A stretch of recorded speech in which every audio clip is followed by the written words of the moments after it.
Well, hello everybody, and welcome to the 242nd edition of the Boxing Asylum Nuthouse podcast.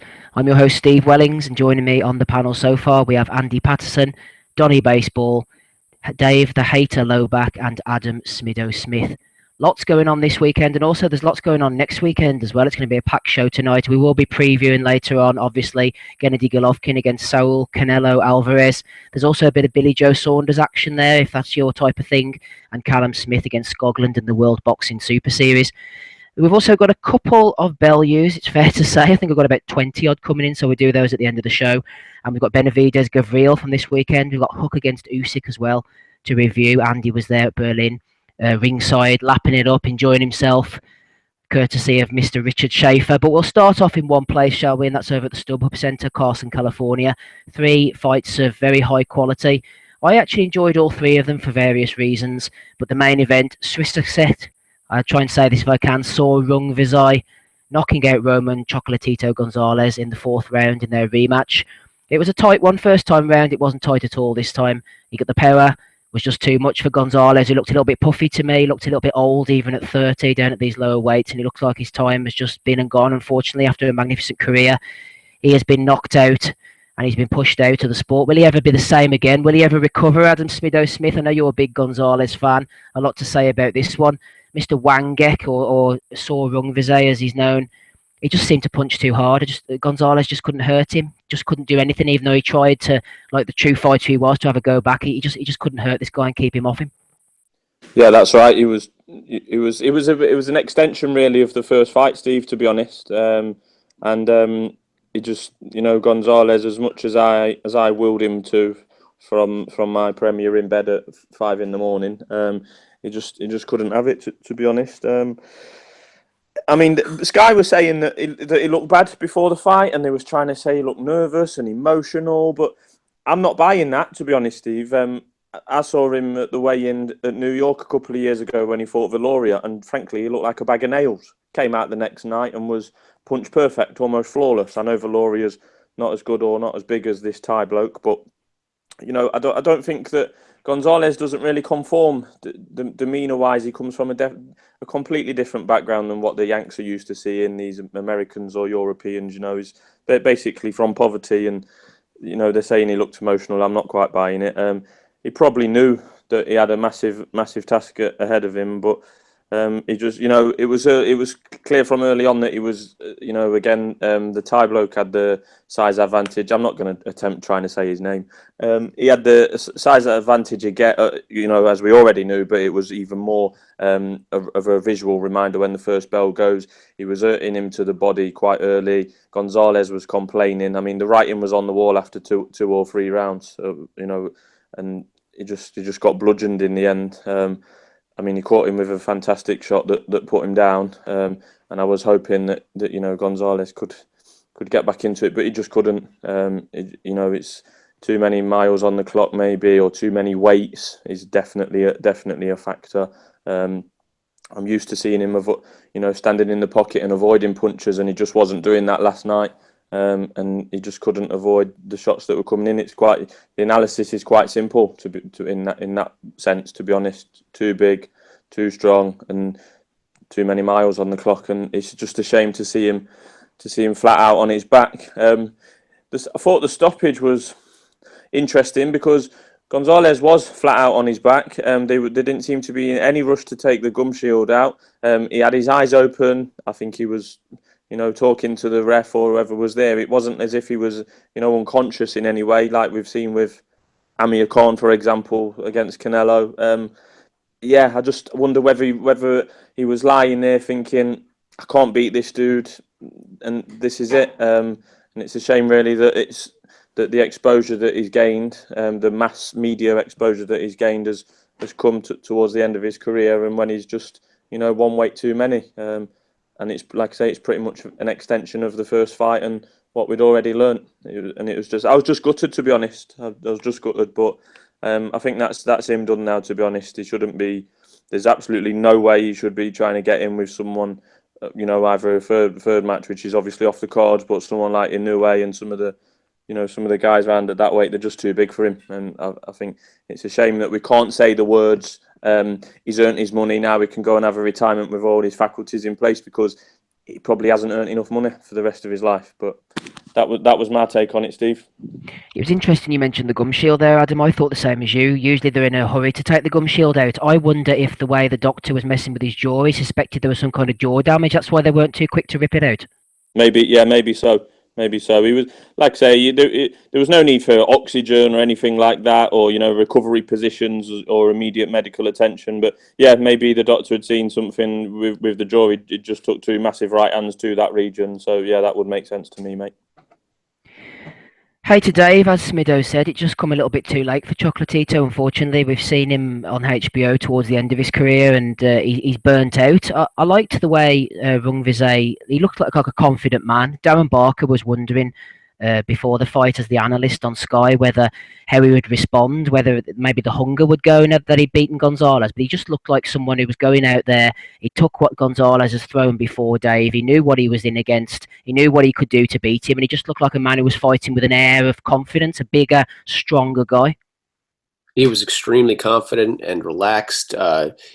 The way he picked that first knockdown shot, it was like a microsecond as Gonzalez. You can see it in the slow motion replay as his glove goes down and he sees the opening and throws the right hand in there, and boom, it's perfect. The guy knows how to fight. He's extremely experienced. I was actually noting that last night. All these little guys, except Inoue, obviously he's very inexperienced, but these little guys in the Estrada, Cuadra, Gonzalez, and Rungvisai, they've all got tons of fights on their records. They've all got impressive records. And little guys often burn out. At least you see them burn out quicker than heavyweights. But I guess they've been active. And this guy's learned on the job because he comes from poverty. I think he comes from even worse poverty than Gonzalez. He was like digging through trash cans as a kid and stuff. They said he used to walk on the Sky commentary. They said he used to walk 60 miles to work. He must be a postman or something. Yeah, that would take you 2 days to get there. So, well, I don't know, but maybe they meant kilometers. He's a good guy. I'm not really so broken up about Gonzalez as a lot of people are, because I was never like a huge fan of him. I like the guy and he was very good, but I mean, I'm not like crushed that he lost. I'm very happy for Rungvisai. He looked excellent. It's going to be a highlight reel finish for him, and I think there's more upside to him winning because he's more natural at the weight. He seems fresher in his career, and there's more for him to do. I mean, the Estrada Gonzalez rematch would have been great to see, but now we're going to see some other great fights, I think. And Gonzalez has. I mean, there's nothing left to prove for him. He was at a weight class too high, I think. He looked chubby, as opposed to Rungvisai, who looked in phenomenal shape, best shape of his career, better shape than he was last time. And I'd like to see Rungvisai versus Estrada, Rungvisai versus Cuadras if they do that, or Inoue versus any of them. It's going to be great, no matter what comes of this. Donny, as a middle-class white dude, have you ever walked 60 miles to work? No, I don't think I've ever walked even 60 miles, maybe this year. I don't know. But no. With that being said, though, I thought that, and I think the time has come now. We should probably, if he's going to be fighting in America, which I hope that he is, he needs clever initials. So I'm going to go with SSR.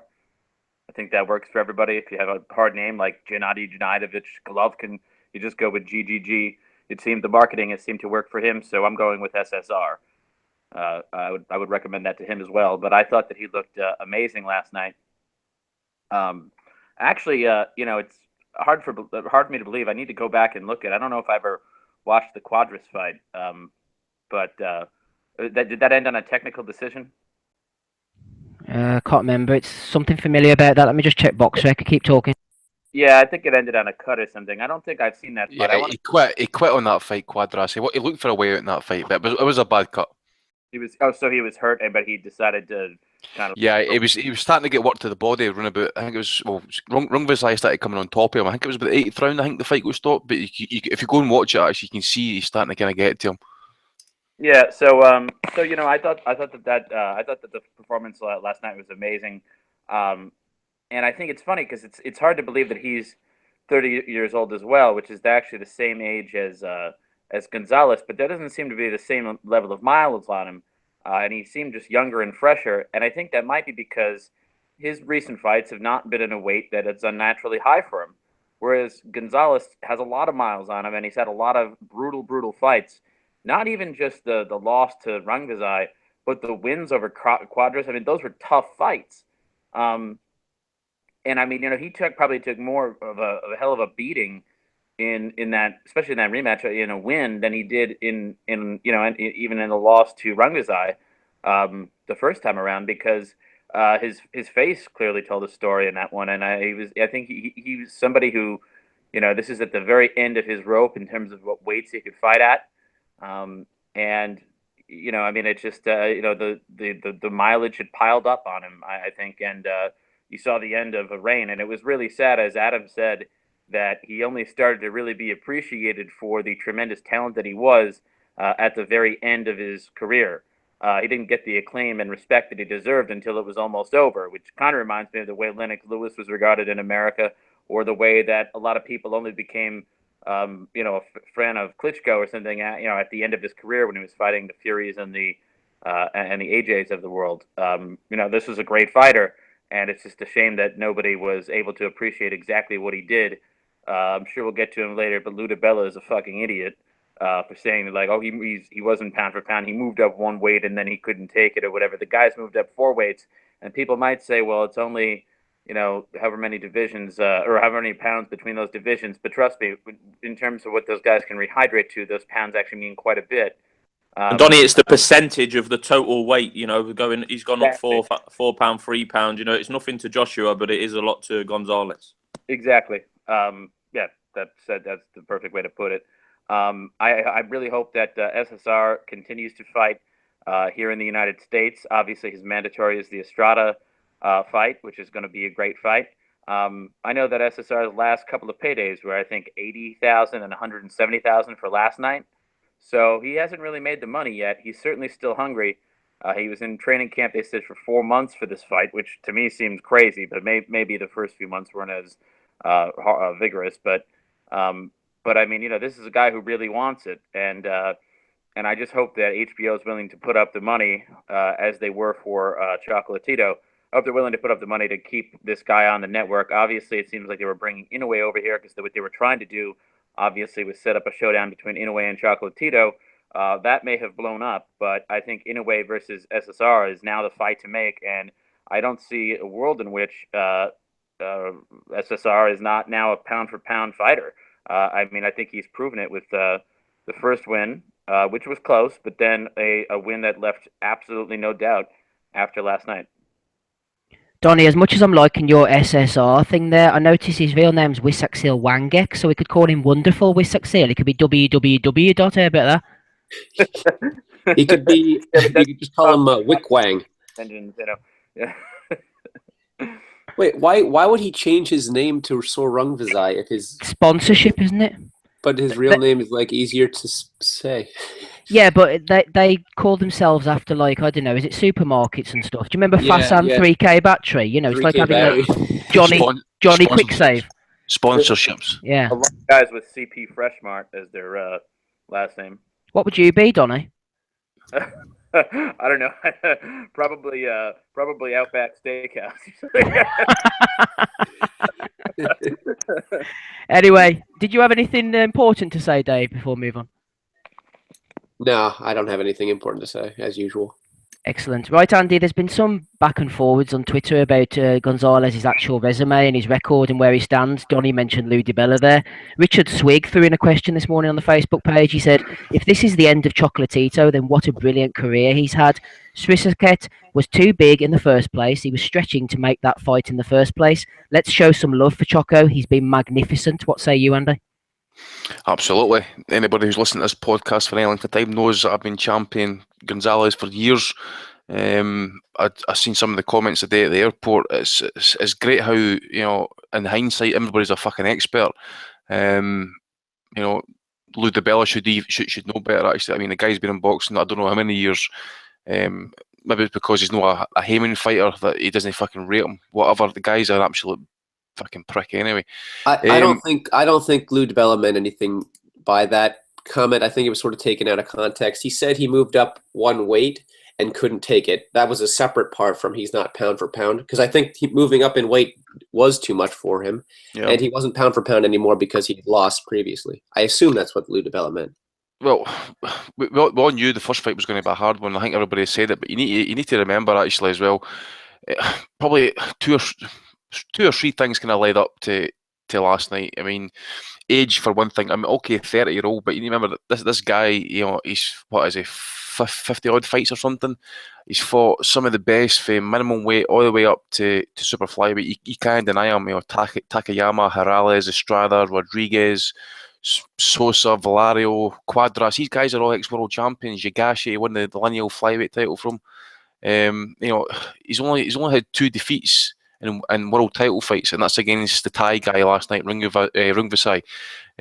His career is, you know, it's no up for debate. He's a first ballot Hall of Famer in my opinion. The fact of the matter is this: people are shitting on him because I wouldn't say, oh, okay, I'll maybe call them casuals, but at the same time, as no many people actually knew who this guy was until HBO started showing him, and the HBO were kind of like, you know, promoting him as if they've unearthed this fucking gem. You know, anybody who actually follows boxing, you know, every weekend, you know, through thick and thin, knew what Gonzalez was all about. And they actually, you know, some of the comments I read today about him, call him, he is not got the greatest attributes.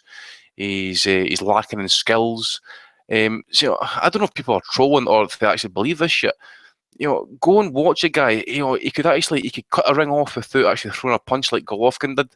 You know, he would make this L shape kind of sidestep. So he would kind of like, if he was going to attack you, he would maybe move to the left and come forward in a straight line, or he would pretty like back out straight and turn right. So making that kind of L shape, kind of moving out of distance.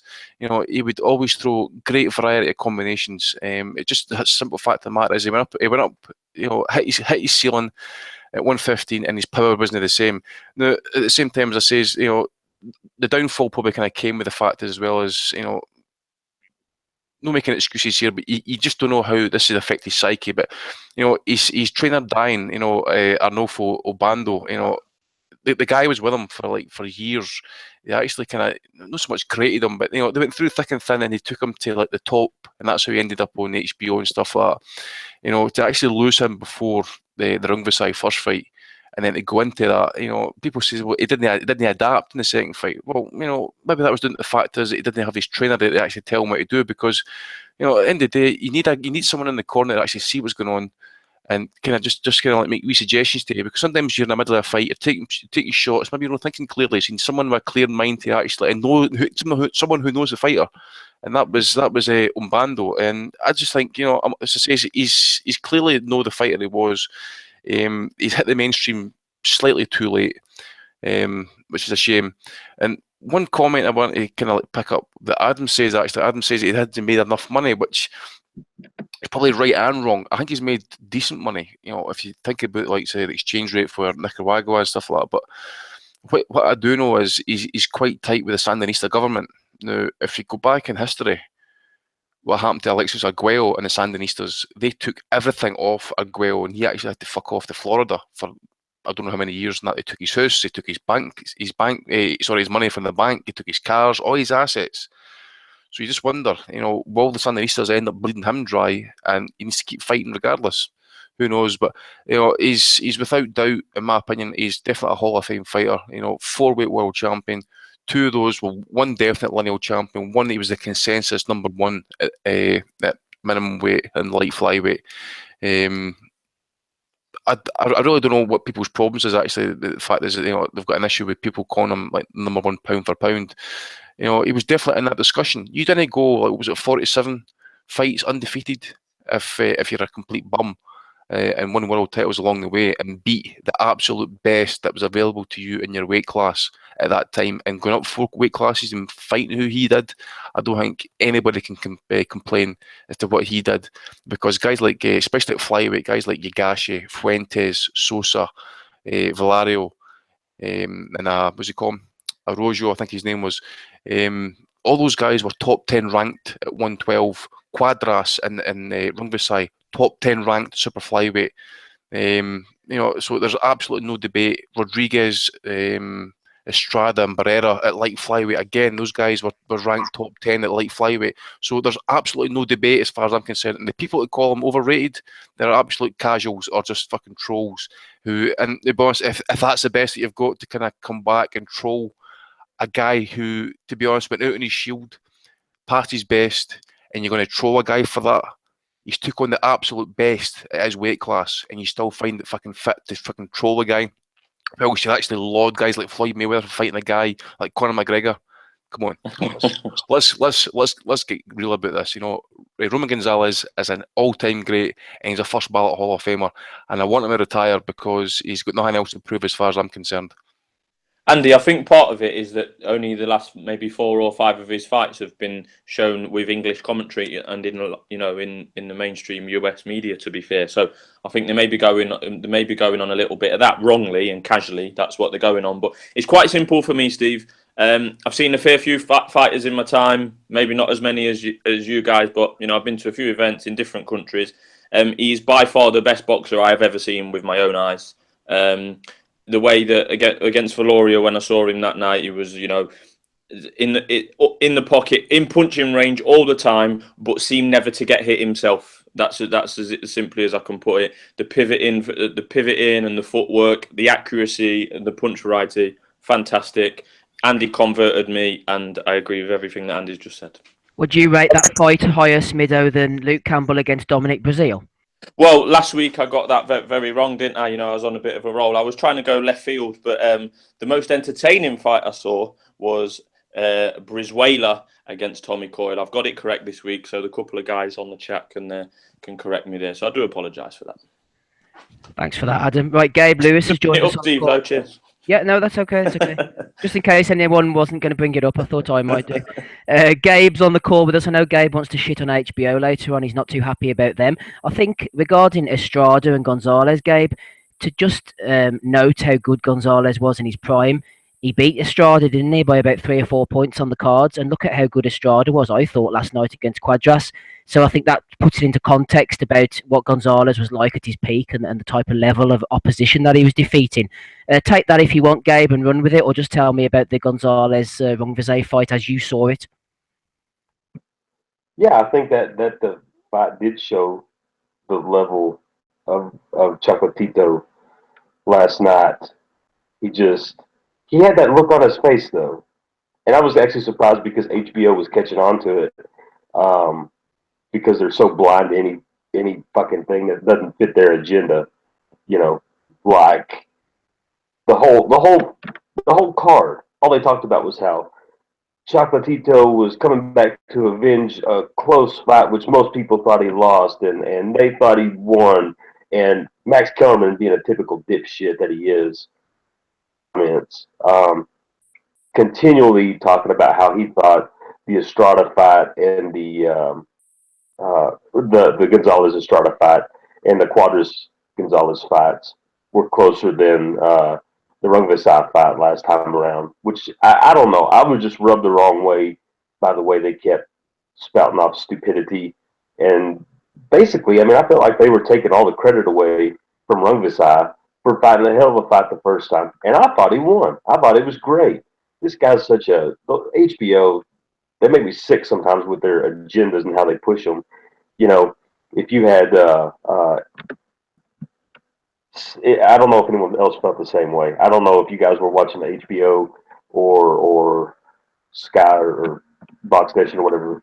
Well, I was watching Sky, Gabe, but one thing I will say is you're right about that. They were really running with the narrative, even on the HBO boxing podcast. I've noticed Eric Raskin, I think it is, and Kieran Mulvaney, but especially Raskin, every time he mentioned the fight, he had to almost get in, well, I thought Gonzalez came back and won the first fight. He was constantly pushing the narrative. Yeah, I think so. And I think Rungvisai, like I said, he fought a hell of a fight. I thought he won the fight. And then to sit there and consistently discredit him the whole night was just, to me, it was disgusting. And anyway, fuck HBO. They lost my subscription dollars anyway a while back. They haven't shown anything worth a shit. Everything's pay-per-view. And if it there for a spell, if it wasn't Chocolatito, it was Triple G or Canelo.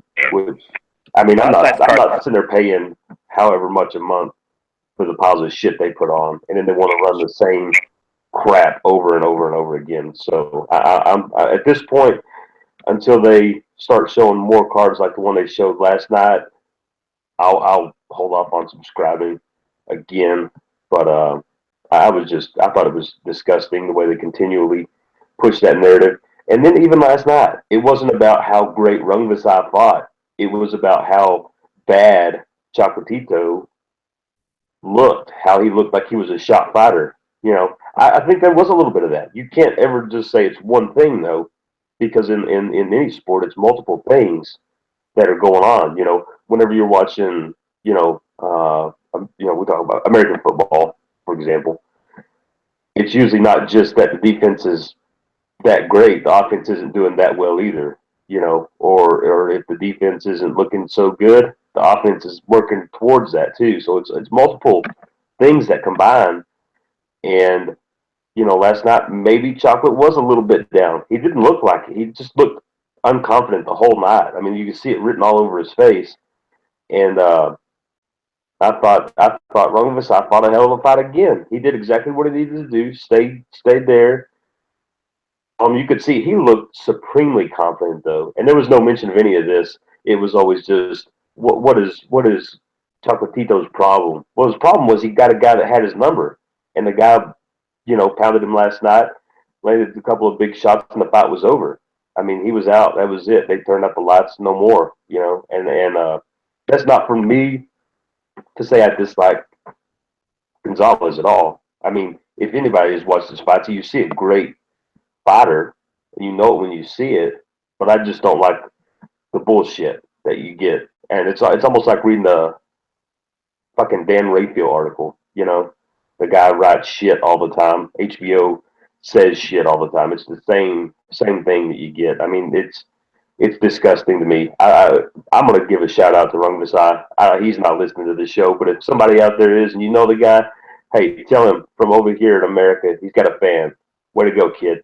I'm proud of you. Good work. Excellent stuff, Gabe. He might be listening. We never know. Andy, lead me in on Inoue if you can. But beforehand, I believe you want to just say something briefly about Chocolatito blowing up in weight. Yeah, just, you know, I remember when he was at flyweight, he was obviously, Speedo will probably remember this actually, I forget if it was the Valoria fight, but he was looking like death at one of the weigh-ins at flyweight. So, you know, obviously he was looking kind of pudgy between weights when he went up to super flyweight. It was like it was anyway. So you just think dumping weight all that time, you know, over the course of 40 odd fights, you know, almost 50 fights, I should say. It's just taken it out of him, and you know, in the end, as I say, you know, part of it, you know, the age, the weight, cutting it down, trainer and stuff, you know, it's and obviously, you know, getting older and past his prime and stuff, been in so many wars, it's just finally taken it out of him. And just going on to Inoue there, Andy, obviously they were being set up for the big fight. I think it would end pretty brutally now if we didn't think so beforehand. If he were to fight Gonzalez, that's a fight that's not going to take place now, is it? Yeah, I mean, that was a fight I wanted to see. Well, how far back have I been calling for that fight? About 18 months, maybe even longer than that. Anyway, it was a showcase for him last night, but it just showed you, you know, the kid's getting better all the time. You know, that left hook is his money shot. What I have noticed, especially just before he turned pro and watched him, his early fights and stuff, he still does get caught a little bit kind of coming back in straight lines. So he needs to kind of work on that a little bit. But, you know, that left hook to the liver is absolutely devastating. And what I did notice there last night as well is, you know, Inoue he's massive. He's getting absolutely huge for that weight. I think, you know, by the year's end, he's going to have like at least one fight at super flyweight, and he's have to move up in weight. I think his back looked like a fucking aircraft carrier there last night. He's just absolutely getting massive. I remember seeing a picture of him about maybe 2-3 weeks before the fight there yesterday, and he looked massive then. I think the move to 118 is absolutely calling, beckoning for this year.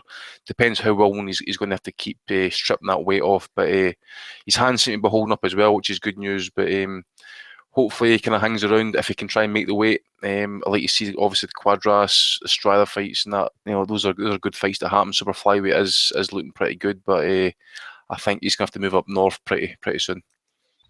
Good comment on Twitter from McKetch there, regular listener. He'd say, I'd say SSR definitely listens to the podcast. He's plenty of time to kill with 60 miles to walk to work. So fair.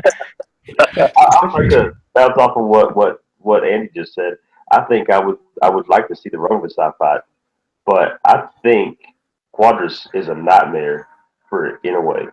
It just seems to be that way. If he can keep it depends. It'll kind of flow like it did last night. He fights well in the first half, and then can just win enough in the second half. I think it could be a nightmare fight for him. It just seems that way. Something about the way I see them fighting, it looks like it'd be really a phenomenal fight and a really close fight. I thought Quadras got his ass kicked last night. Well, hold on, Hater Dave. We will come to that. Tell me about Inoue first of all. Now, one thing that concerns me about Inoue, Hater, punchers, as we know, often have hand problems, and they mentioned during the commentary that Inoue has hand problems. And one thing that really frustrates me, not frustrates me, but whenever I see big punchers like Inoue punching through Nieves, they were going, oh, he's punching through him. He's hitting them gloves, he's hitting them arms, he's hitting them wrists all the time. That's not going to be good for his hands, is it? So he might be punching through people, but he's going to have hand problems, and that does concern me. I was wondering if that was why he was targeting the body so much. I guess it was just also smart boxing. I mean, the guy was sensitive there and really feeling it. I can't imagine how he feels today after eating those constant body shots, which were brutal. But if he's confidently swinging like that, he knows what's best for him, I hope. Although I guess boxers obviously do not always. He looks like a pretty relaxed, intelligent, composed human being, so I would assume he wouldn't be doing that if he thought there was a significant risk of smashing his hands up. Or maybe it's just that when he gets in there, he just does what he needs to do. I don't know. I haven't heard any word of him being injured. He didn't react or act like he'd hurt himself at all last night, so let's just hope he got through it okay, and his face was certainly unmarked, so hopefully he'll be able to have a quick turnaround. Hopefully so. Smido, Sky were involved last night. Now, Sky work with an agenda. This might be news to you. But one of the reasons why they were showing the Superfly card is because Cal Yafai is a belt holder. Danny Young has jumped in here. He says, despite Yafai holding a belt, do you consider all of last night's Superfly fighters to be better? So just following on the Inoue scene, for example, Inoue theme, sorry. Do you think Yafai would have a chance against Inoue or any of the other guys we saw? Probably not. I think... Obviously, as we know, super flyweights pretty stacked, and we saw as much evidence as we needed for that last night. I was quite surprised how much attention Sky have given it, really, given the fact that we all know it's highly unlikely that Cal Yafai is going to face any of those guys we saw last night anytime soon, particularly as they've now built into a bit of an American market. Obviously, Inoue's with the Japanese backing. So yeah, I would find it surprising if I came up against any of them in the next 12 months. Say, would I give him a chance against Inoue? No, thank you. I thought Inoue last night visually, he doesn't blow me away visually, Inoue, but he's extremely effective. His footwork to control the other kid and cut off the ring was, like I say, simple but effective. His shot selection was pretty decent. Obviously, we know he's got the power. He just looks so relaxed in there. He doesn't appear as elusive or as cute as a Gonzalez in his prime, for example. But like I say, I do think he is very, very effective and going to be very difficult for anyone to beat. He's still only really young. He's clearly going to have to move up in weight soon, if not immediately. And then that's it's a shame that the Yamanaka fight has disappeared, because that would have been a nice handing over of the torch in Japan. But it's interesting that he's at least showed an appetite to operate in America. I know some Japanese fighters have flirted with that before, but never really made it a continued career move, if you like. Who was that Japanese kid that Donaire fought all them years ago? I used to like him. What was his name? That guy was defeated for like 10 years. Yeah, the one who fought Donaire. But yeah, Can't remember. Nishioka. Okay, yeah. That was it. Yeah. So, but yeah, so that we've never. It would be interesting to see, if, you know, if Inoue is to stay on the road or in America or possibly over in Europe. We've got a couple of bantamweights, etc. So yeah, it'd be interesting to see what happens there. And we'll probably go back to is it New Year's Eve in Japan or is it New Year's Day? One of the two. Yeah, probably go back over there. But yeah, he's going to need to move up in weight pretty soon. Donna, you're our resident Asian boxing expert, but just a word for Mr. Antonio Nieves. I questioned last week whether he should be even getting a shot at a world title, given the fact that he's coming off a loss. He was bigger than Inoue. He was on a hiding to nothing. Is there anything he could have done differently, apart from be a human punch bag? No, I don't think there was. I mean, they even talked about last night on HBO that Nieves, you know, he's a guy who has a day job. He's actually pretty smart individual, I guess. He's a banker. So, of course, you know, in a way, got another fan in Corbin last night. He was like, yeah, kick his ass. No, but no one found that funny. All right, anyways. Well,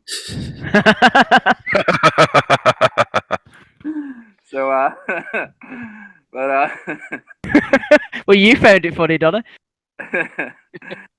You know, for a guy who looked sensational last night, Inoue really came away actually losing, in my opinion. If you look back over the course of the last month, this guy has just seen two massive paydays go down the drain.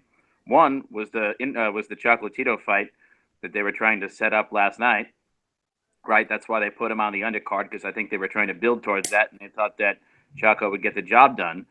So that went down the drain. And then secondly, also, if he does have to move up, right, which we're all saying is imminent because of he's a young guy and he's obviously filling out his frame. You know, the Yamanaka fight at 118 would have been a Japanese super fight, and that went down the drain when Luis Neri just you know, destroyed him in a couple of rounds. So I mean, you know, I mean, I hope that that they try to build up SSR enough so that, you know, if he stays that way, we can get that fight, and if he moves up at 118. Well, I guess they need to build towards something. But the good thing about Inoue is that, and I think Andy has mentioned this before, he has some sort of contract. I don't know if it was Inoue's team when they signed with his contract, that he basically has to fight guys that are ranked in the top 3 or a champion. Like I mean, it's a really strange contract. I've never seen anything like it. But I guess he wants big fights and he wants big paydays, and he doesn't want to be screwing around with a lot of meaningless fights. So. So it's kind of like you know, when what's his name, when Lomachenko came to America, he wanted to go right for titles and stuff, and he wanted to make sure he would get in with a promoter, which he did with Aram, who would put him in those types of fights right away. Inoue wants the same thing. His people thought he was ready, and I think that thus far he's proven that he is ready. You know, I mean, he can, I would love for him to keep, you know, building a profile here in America, because he is a very special fighter. I guess that's that. That's that, Donny. Right, final fight on the card of note, apart from Brian Valoria getting a win. I didn't actually see that 5th round knockout win. Gabe, tell me about Juan Francisco Estrada against Carlos Cuadras. I thought that Estrada was pretty much doing well. I thought he was a worthy winner at the end. He'd done more than enough. But if it wasn't for this knockdown in the 10th round, it would have been a 114-114 draw across the board. How did you see it, Gabe? Was I getting it completely wrong, or are you with Harold Lederman? I know you were shitting on them earlier. Well, Harold, God bless his soul, I think he tries the best he can, but his scoring has been out of line for ages now.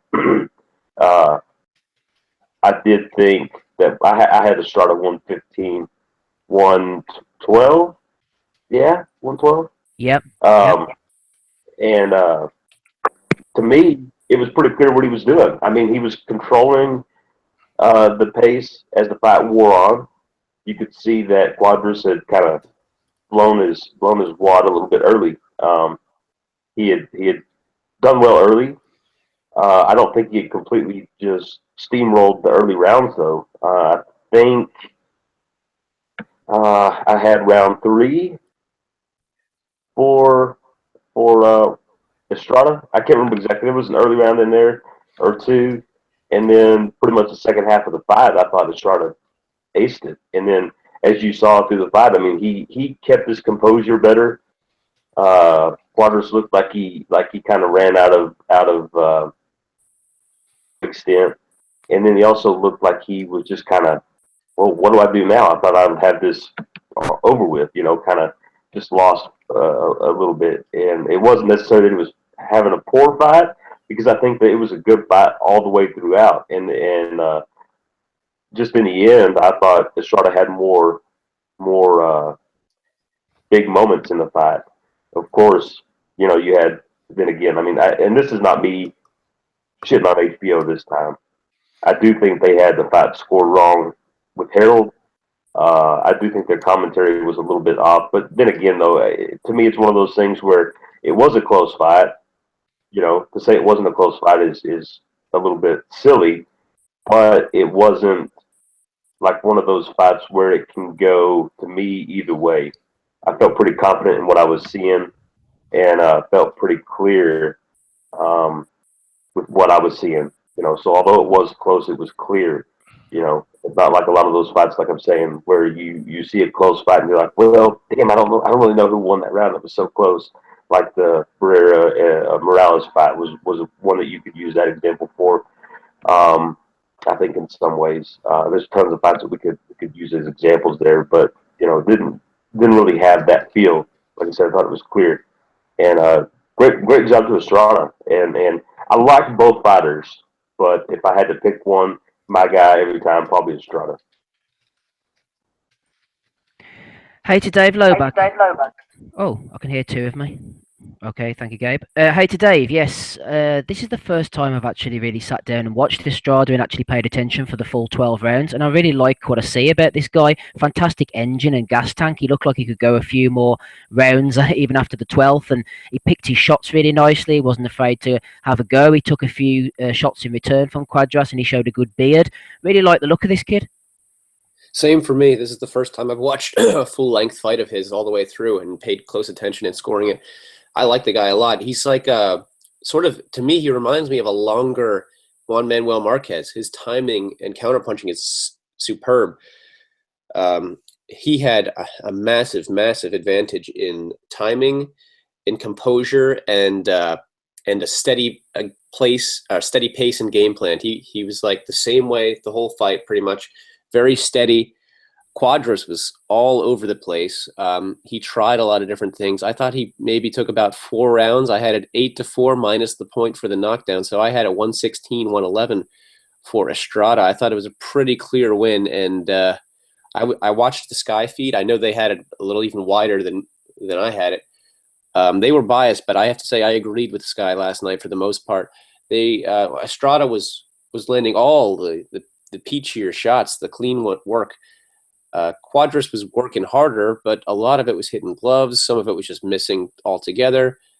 He would get the odd shot in. I think that his best punch for the whole fight was the jab, because that would land most reliably. And he didn't set his other shots off of that. He would just throw the jab and then kind of wait for a little bit, then just kind of attack with sort of a swarming body attack or body and head. And usually most of that wouldn't land, or it would be a glancing blow. Estrada's shots were all crisp, well, not all, but most, and he looked very classy last night to me. Thought he was a worthy winner. It would have been like heartbreaking if he'd lost that fight, because he nearly did too. Buffer seemed to think he did at first, and we all did. It was terrible. Like the expression on his face, like he knew he won. Cuadras knew he lost. He was shocked when they read his name. I think Cuadras has the advantage in. He still celebrated like a cunt as well, Cuadras. It was like a wee bit like Jesse Vargas when he thought he knocked out Timothy Bradley. Yeah, I don't know, something about Cuadras. I don't like the guy. I mean, his back knee is disgusting and also highly suspicious. I don't think he's that smart a fighter. I think his last performance wasn't that great either. When he really needed it to put himself in competition for the Gonzalez rematch, I guess he didn't really show up. And last night again, the first few rounds, I mean, he did okay. I didn't think he won most of them. I had it 4-2 Estrada after 6. Cuadras was like, he looked frustrated to me, and he was trying to play it off like he was like showboating a little bit early at the end of some rounds, like dancing around, holding his arms out, like, yeah, hit me. But I think he was not actually doing good work there. And I just don't really like his style very much, or what I know of his personality. So I was glad that Estrada won. But I think that Cuadras has the advantage in hand speed. I think his hand speed was pretty good. His timing is just not comparable to Estrada. I can't wait to see Estrada versus SSR. I agree. I think his style is a little bit all over the place. You see him kind of just doing a lot of different things, and he just looks like it's such an awkward fighter to be in there with. You know, I mean, you have Estrada who like you said is more of a technical and sound kind of fighter and steady, and then you have this guy bouncing around doing God knows what. He kept flipping back from southpaw to orthodox all the time, and it was like really. Like, what are you trying to accomplish with that, or what's the goal for all that? You know, it just seemed like it was all a little bit. He's a little bit much to watch sometimes, I think, but I think he's in entertaining fights. I mean, you can't hold that against him. And as far as personality, I wouldn't even venture to guess. But Andy was right; he did look like a knob sitting there, you know, thinking that he'd won the fight. Yeah, I think Dave made a good point, and Gabe as well. Donny, Cuadras does a lot of different things, but he doesn't do any of them really brilliantly. I think last night he just looked like somebody. I know that's his style, the way he switches, he bobs, he puts the hands down, he tries all these things. He just looks like someone who was grasping for the right formula, and he just couldn't quite find it. You may want to return to me on this, or you may want to skip me on this one, Steve. That was the first fight on last night. I didn't get home for it in time, except for the end. So. All I saw basically was Buffer fucking up the decision. Okay, thanks, Donny. Right, take that, Smido, and tell us what you think about Cuadras Estrada.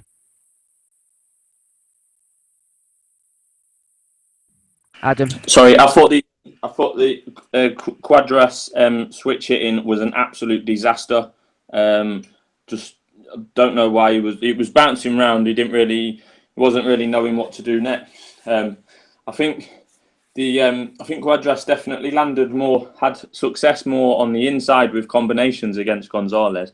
Estrada had obviously looked at that and wasn't letting him have the same success. I know some of the punch stats that we never take any notice of seem to edge towards Cuadras with punches landed, etc. But I think the more effective work definitely came from Estrada virtually the whole fight. I think the turning point for me was the last minute of round 6. Estrada really came on strong.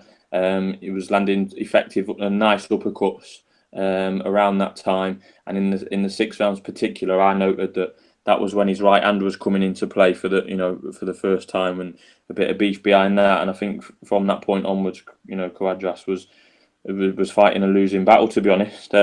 Also noted that I thought Cuadras was much better in the 9th. And we might have found that as the tipping point, but he couldn't capitalise on it going forward. Estrada still was finding homes for uppercut. Obviously down in the 10th, but never really looked like getting the fight getting stopped, to be honest. Fair enough knockdown. And funny story, Steve, which I've not mentioned on Twitter or anything. I was watching last night and I was seeing that the likes of Dan Raphael, someone reporting HBO had Cuadras in front or close or something like that. So I looked on the odds and I placed about five English pounds on Cuadras to win at 12-1. So when Michael Buffer announces his won, I thought at 4 o'clock in the morning I'd just won 60 quid. Only for 20 or 30 seconds later to find out that euphoria that I was feeling was false. So I thought that particularly that's one for Andy. I know he likes my betting failure stories. So yeah, that's another one to add to my long list of betting failures. But to be honest, it was probably worth £5 for the comedy value alone. There's a lot of people taking issue with the fact that you're the betting guru, Adam, but I did W that, so it's not your fault. And let's all remember, Adam was the only one who called Ward KO. Yep, 9-1 that was. Yeah, there you go. I've got. That would have been good. Look, if you're constantly throwing shit at a wall, some of that shit is going to stick to the wall. So you're going to have to be successful at some point if you bet on every box. I think that's Tommy's strategy when he picks like Ricky Burns to beat Terrence Crawford, and picks Quiggin and picks Cleverly to beat Badu Jack. The betting guru Adam Smith there. Rob Kelly's jumped on. I'm going to come to Rob very shortly. Before we do, Andy, I was just breaking the news to you that Harold Lederman gave Cuadras 5 of the first 6 rounds. You weren't too happy? Yeah, so it came. I did last night. Well, when I got back, actually, I watched that fight on Sky, and I muted it so I could watch it, because the first I didn't care what they were just annoying me anyway. Put it that way.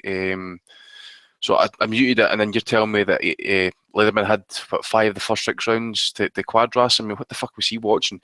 I thought Estrada won that fight pretty comfortably.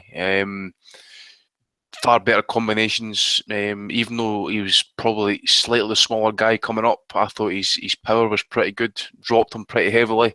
You know, that's 5 years since he fought Gonzalez, actually, and he's got a nice wee ledger himself, Estrada. And to be honest, I didn't really give him really much of a thought after Gonzalez went up to super flyweight, because I expected him to follow him pretty quickly, but he never done that, which is fair enough.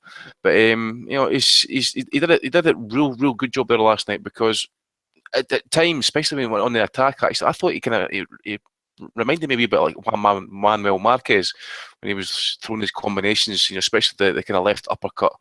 And the right uppercut as well, kind of like left hook kind of come uppercut as well.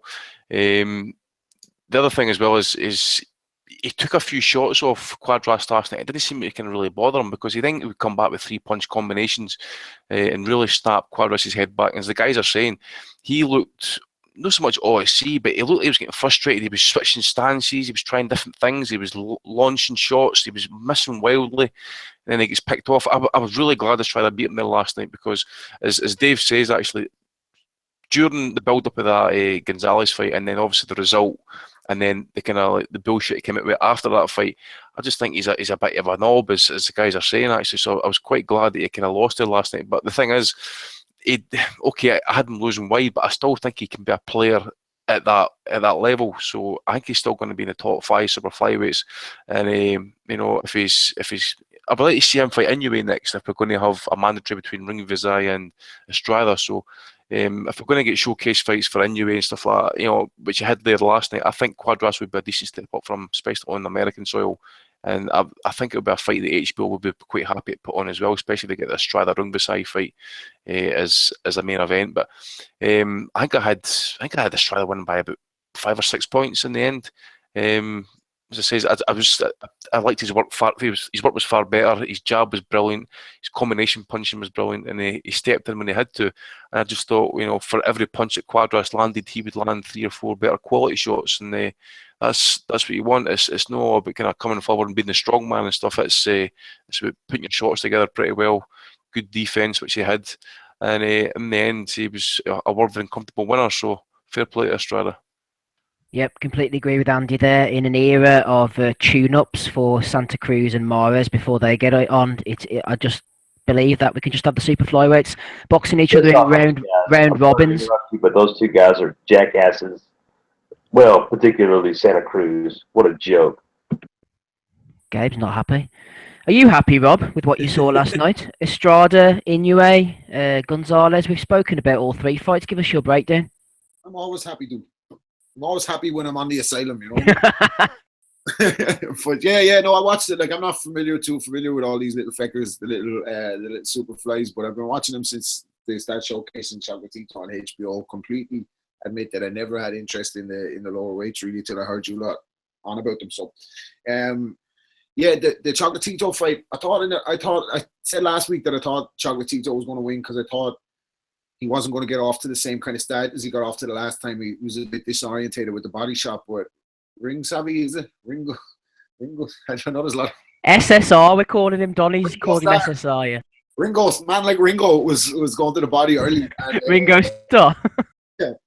Ringo was going to the body early, wasn't he? So he was hurting him in that. Like, so, the shots, like, I thought Chocolatito started to wing a little bit. He was getting a little bit wide with his shots, but he just looked so much stronger and sharper. And it reminded me, after the first knockdown, it reminded me of when Pacquiao came up against Eric Morales the second time. I know Morales got the win in the first fight, so the results are different. But just when he was cutting through him, wasn't he? Like, it was like, and I loved how when Chocolatito was winging his shots a little bit, he kept his punches so straight there were short, sharp punches, and the knockout was a beauty, like, wasn't it? So sad to see Chocolatito go out like that, but or not even get to kind of retire undefeated, because he kind of deserved it. But you know, time waits for no man. There's a new sheriff in town, so.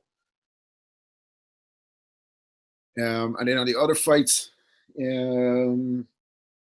Estrada, yeah, I thought looked sharper than Cuadras. Like, I thought he looked a little bit sharper than him, just again sharp punching. It looked like it was going to be a distance fight, but yeah, Cuadras looked a little bit loose last night, a little bit. I don't know, a little bit loosey goosey. He didn't look. He just looked a little bit behind, and didn't look like he had a kind of solution to work him out either. Inoue, I know all you on the panel have been talking about Inoue for a while. So last night was the first time I actually got a chance to sit down and watch his fight as it was coming, not like kind of just watch back because recommendations. I really like what I see with him as well. Like, so yeah, stick around. I'll watch the Superflies again for sure. Brilliant stuff, Rob. You stick around as well. We will get your opinions later on Golovkin, Canelo, Billy Joe Saunders, Callum Smith, plenty coming on. Let's hot foot over to the Max Schmeling-Halle, though. In the meantime, in Berlin, Andy was in the crowd going buck daft as Alexander Usyk knocked out Marco Huck in the 10th round. I've made my feelings on Usyk known before. I've got a little bit of stick about it. I think he's a good fighter, very good fighter, but not a great fighter at the moment. Works hard, very high work rate. Doesn't seem to have that one-punch power, but he can overwhelm his opponents. And the big tests will come, I think, when he steps up to the highest level against the likes of your Gassievs or even a Vladarchik or a Bradis or somebody like that. I think Marco Huck has seen better days, Andy. But just give us the lowdown from inside the arena, what it was like last night. Yeah, it was good. Well, the undercard wasn't much to write home about. I think the only thing I can report really, well, two things I can report for undercard.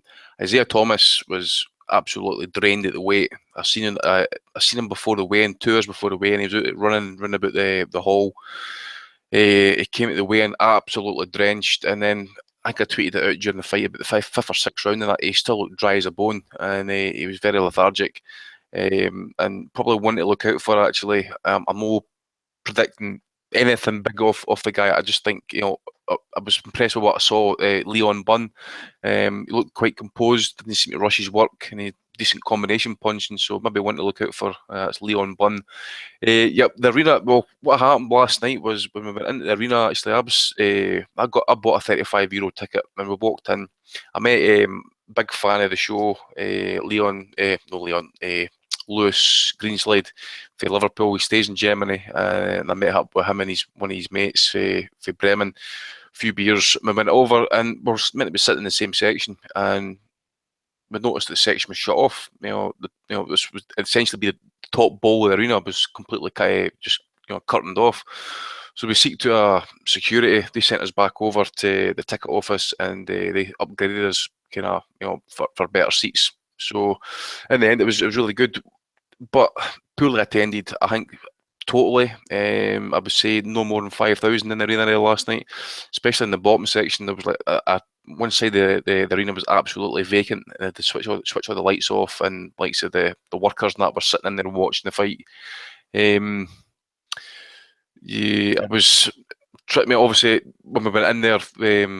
Callie Sutherland mentioned that there was big news coming and stuff, and I know you guys were losing your shit because you couldn't get a live stream for the fight. So I tried to kind of find a mark in the crowd, especially in production crew and doing press row, see if I could maybe get the Wi-Fi password. I was going to stream the fight live off my phone if I could get the Wi-Fi password, but nobody was really kind of going to cough it up. So that was kind of hitting the head.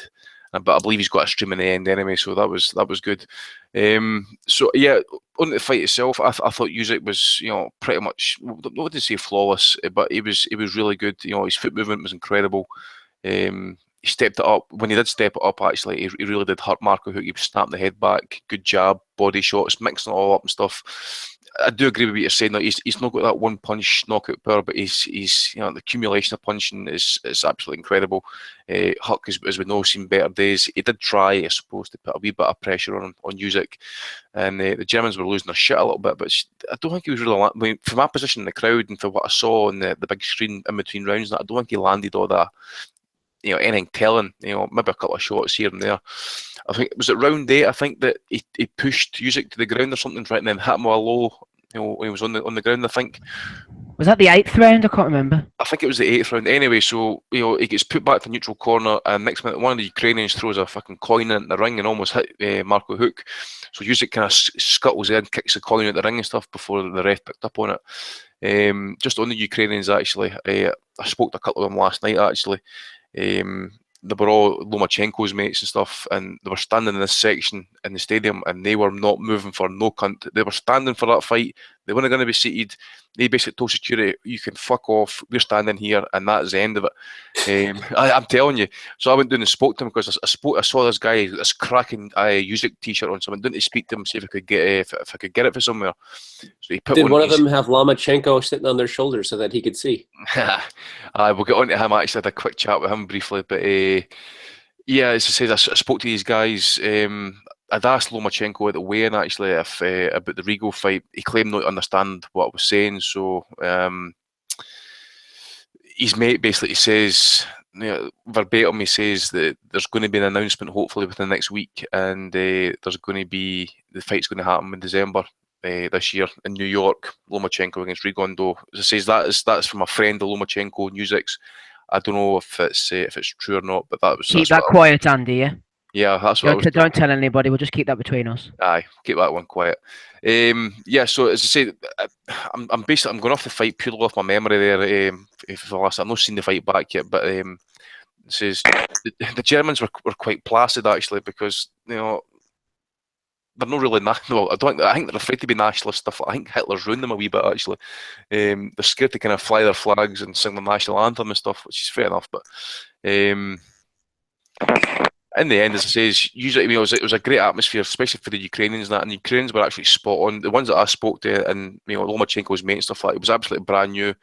Not a problem whatsoever. Good bit of banter back and forward with some Germans and stuff like that. I'm the whitest Scottish guy in the fucking planet, and they're wondering why I'm going fucking mental for a Ukrainian fighter, but I was just doing it for a wee bit of banter. And that. The Germans just, they don't get banter like how we do it. They just don't understand it. So in the end, worthy winner for Alexander USYK.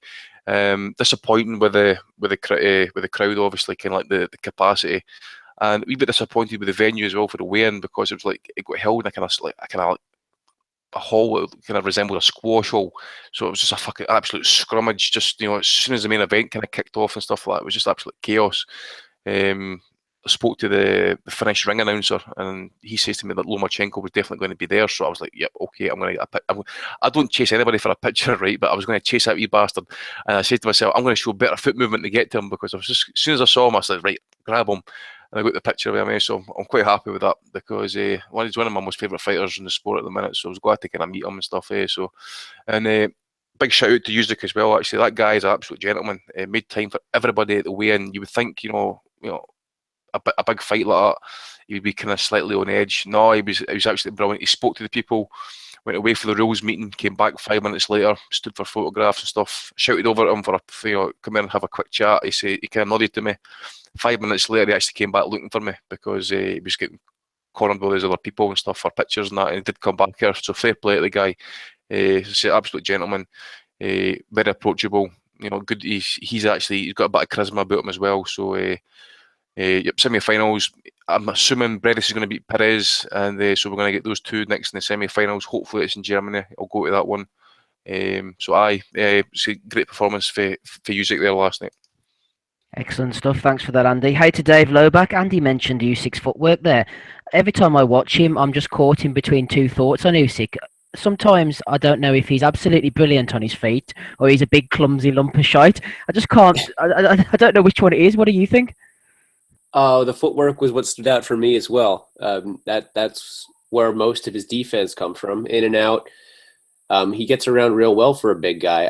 It does look a little awkward because he is so big, I think, and especially since he's so heavily built up top, it just looks a little weird how he does it. But I mean, it's effective.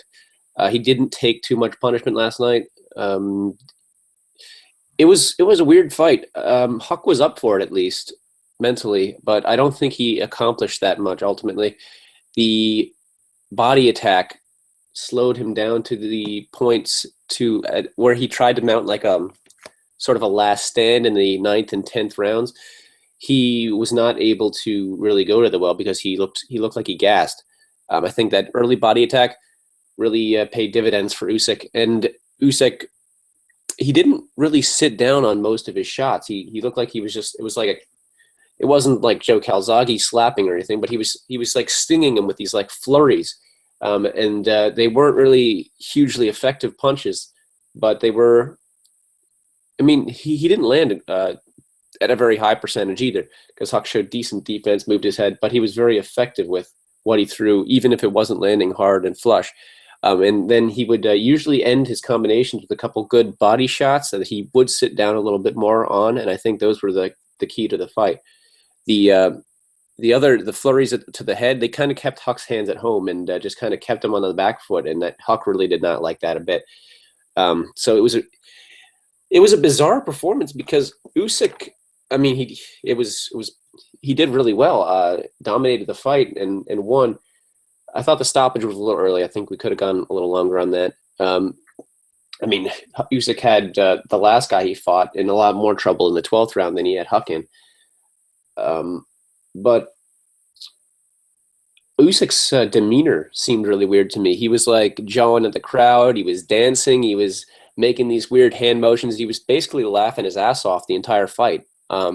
He seemed very happy to be there and just loved every minute of it.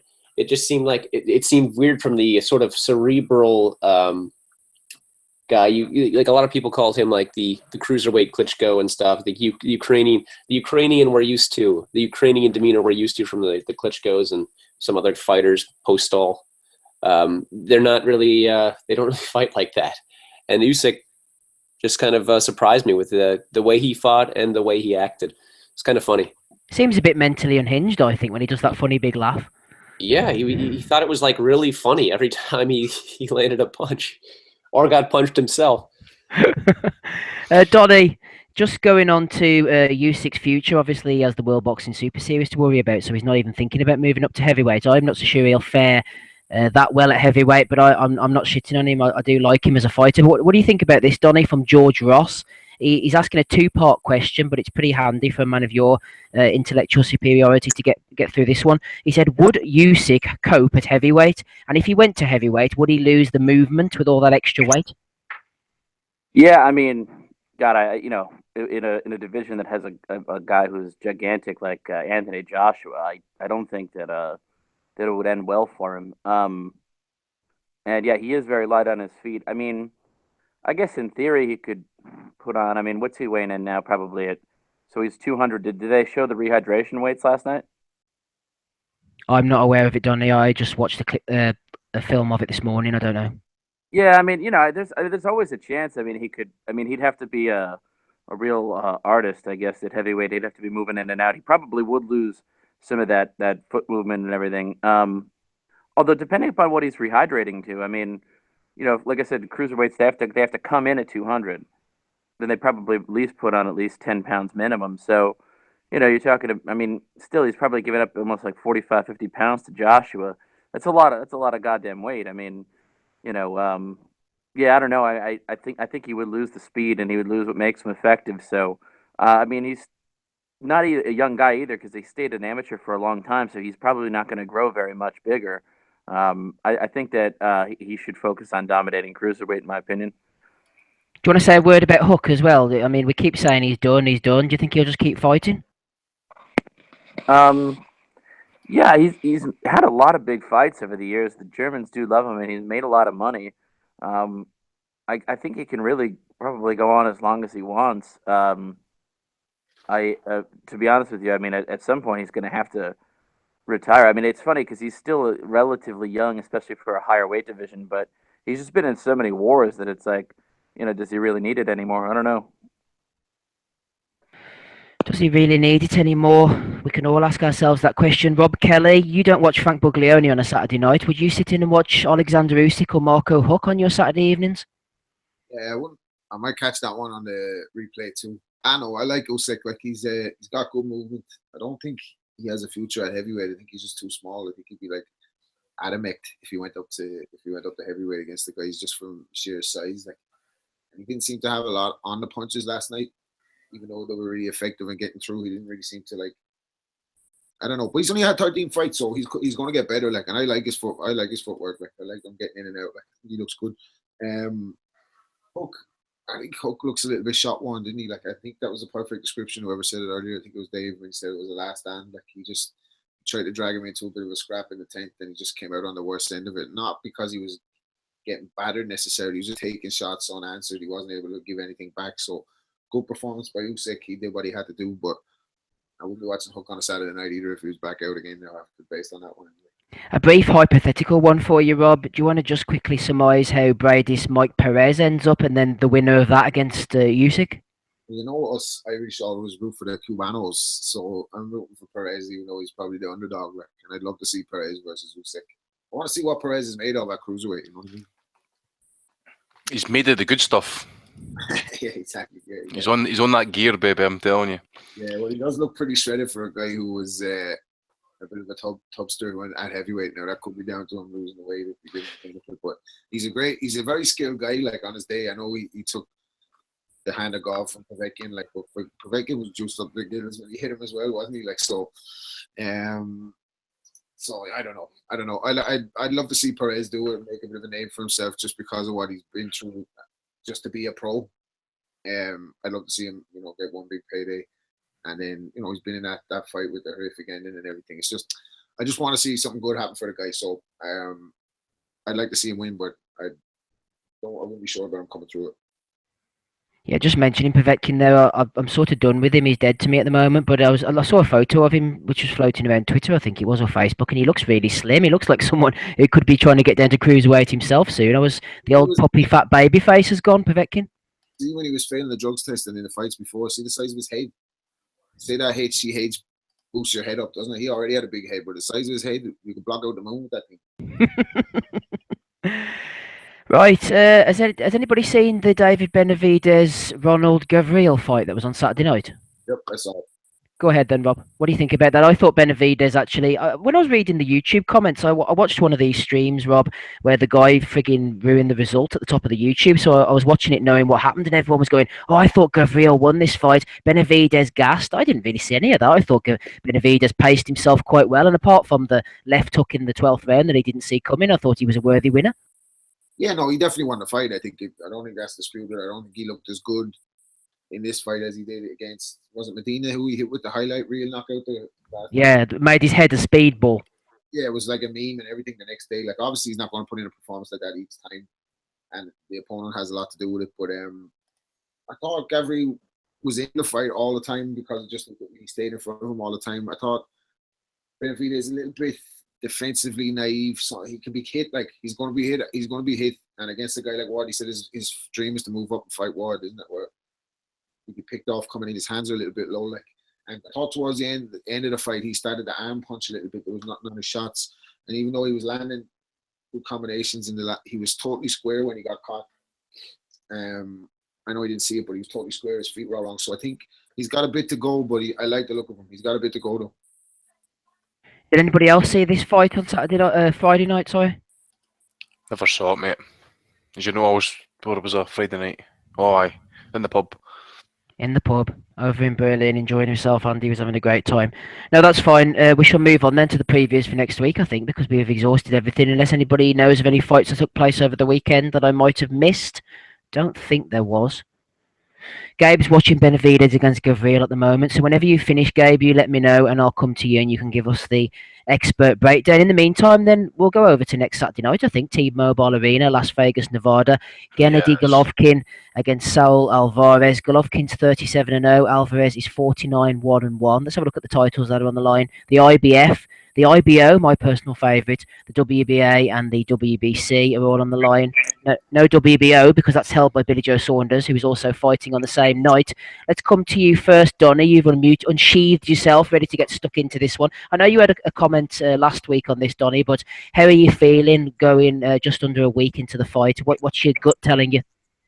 Well, but first of all, by the way, I just want to add in one thing. I heard a rumor. I don't know if it's true. I read it a while ago. Maybe they resolved it, but I heard that Canelo was not going to be fighting for the WBC because he was pissed about how they tried to force him to fight Golovkin last year, and they stripped him. So I heard that it wasn't going to be, that it's only on the line for Golovkin because Canelo wasn't going to pay the WBC fees. I don't know if they worked that out, but that's what I had heard. Okay. That's a contest of who do I hate most? The WBC for being like little whores going after creating a money belt for Mayweather McGregor, going after every little sanctioning fee they can get, or Canelo for just dropping the belt and avoiding Golovkin. I don't know. Who do we hate more there? Yeah, well, probably there may be no winner there, but anyways, usually the more a fight draws closer, the less confident I get about a pick. I start to question why I have picked one fight or another to win.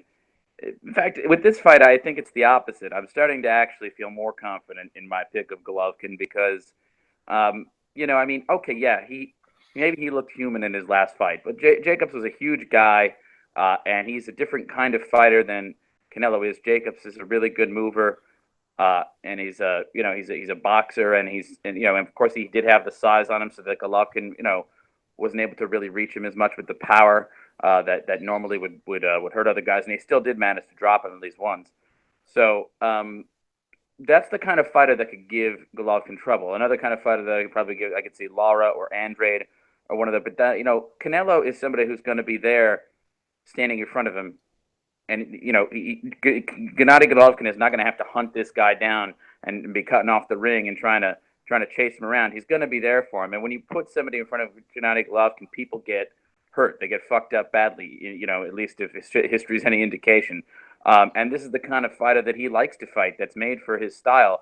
And moreover, you think about it, yeah, Canelo has looked more and more sensational, but let's look at his last few opponents.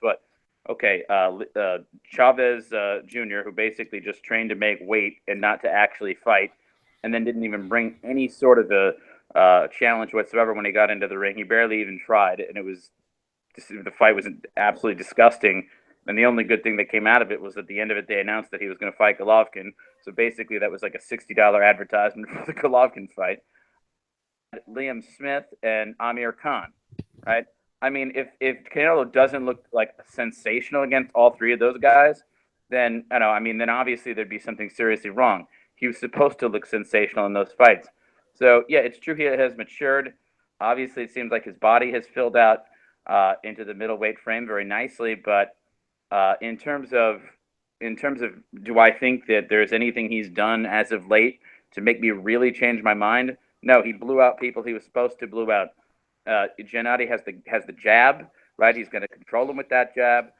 He's going to be. I think Canelo's going to have a lot of trouble with that.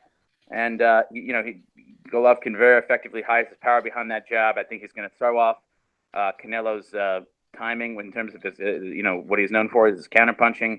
I'm starting to feeling more confident in my pick, and I'm starting to think that maybe this amazing run that Canelo's on is really probably a little bit overrated. And when it comes down to it, Canelo's never been in there with a guy like Golovkin. I mean, the guys that have beat him have been Floyd, and then the guys that almost beat him, and if you ask, some people did beat him, were Trout and Lara. And all of those guys are like slick technicians who, use movement and things like that. That's what's difficult for him.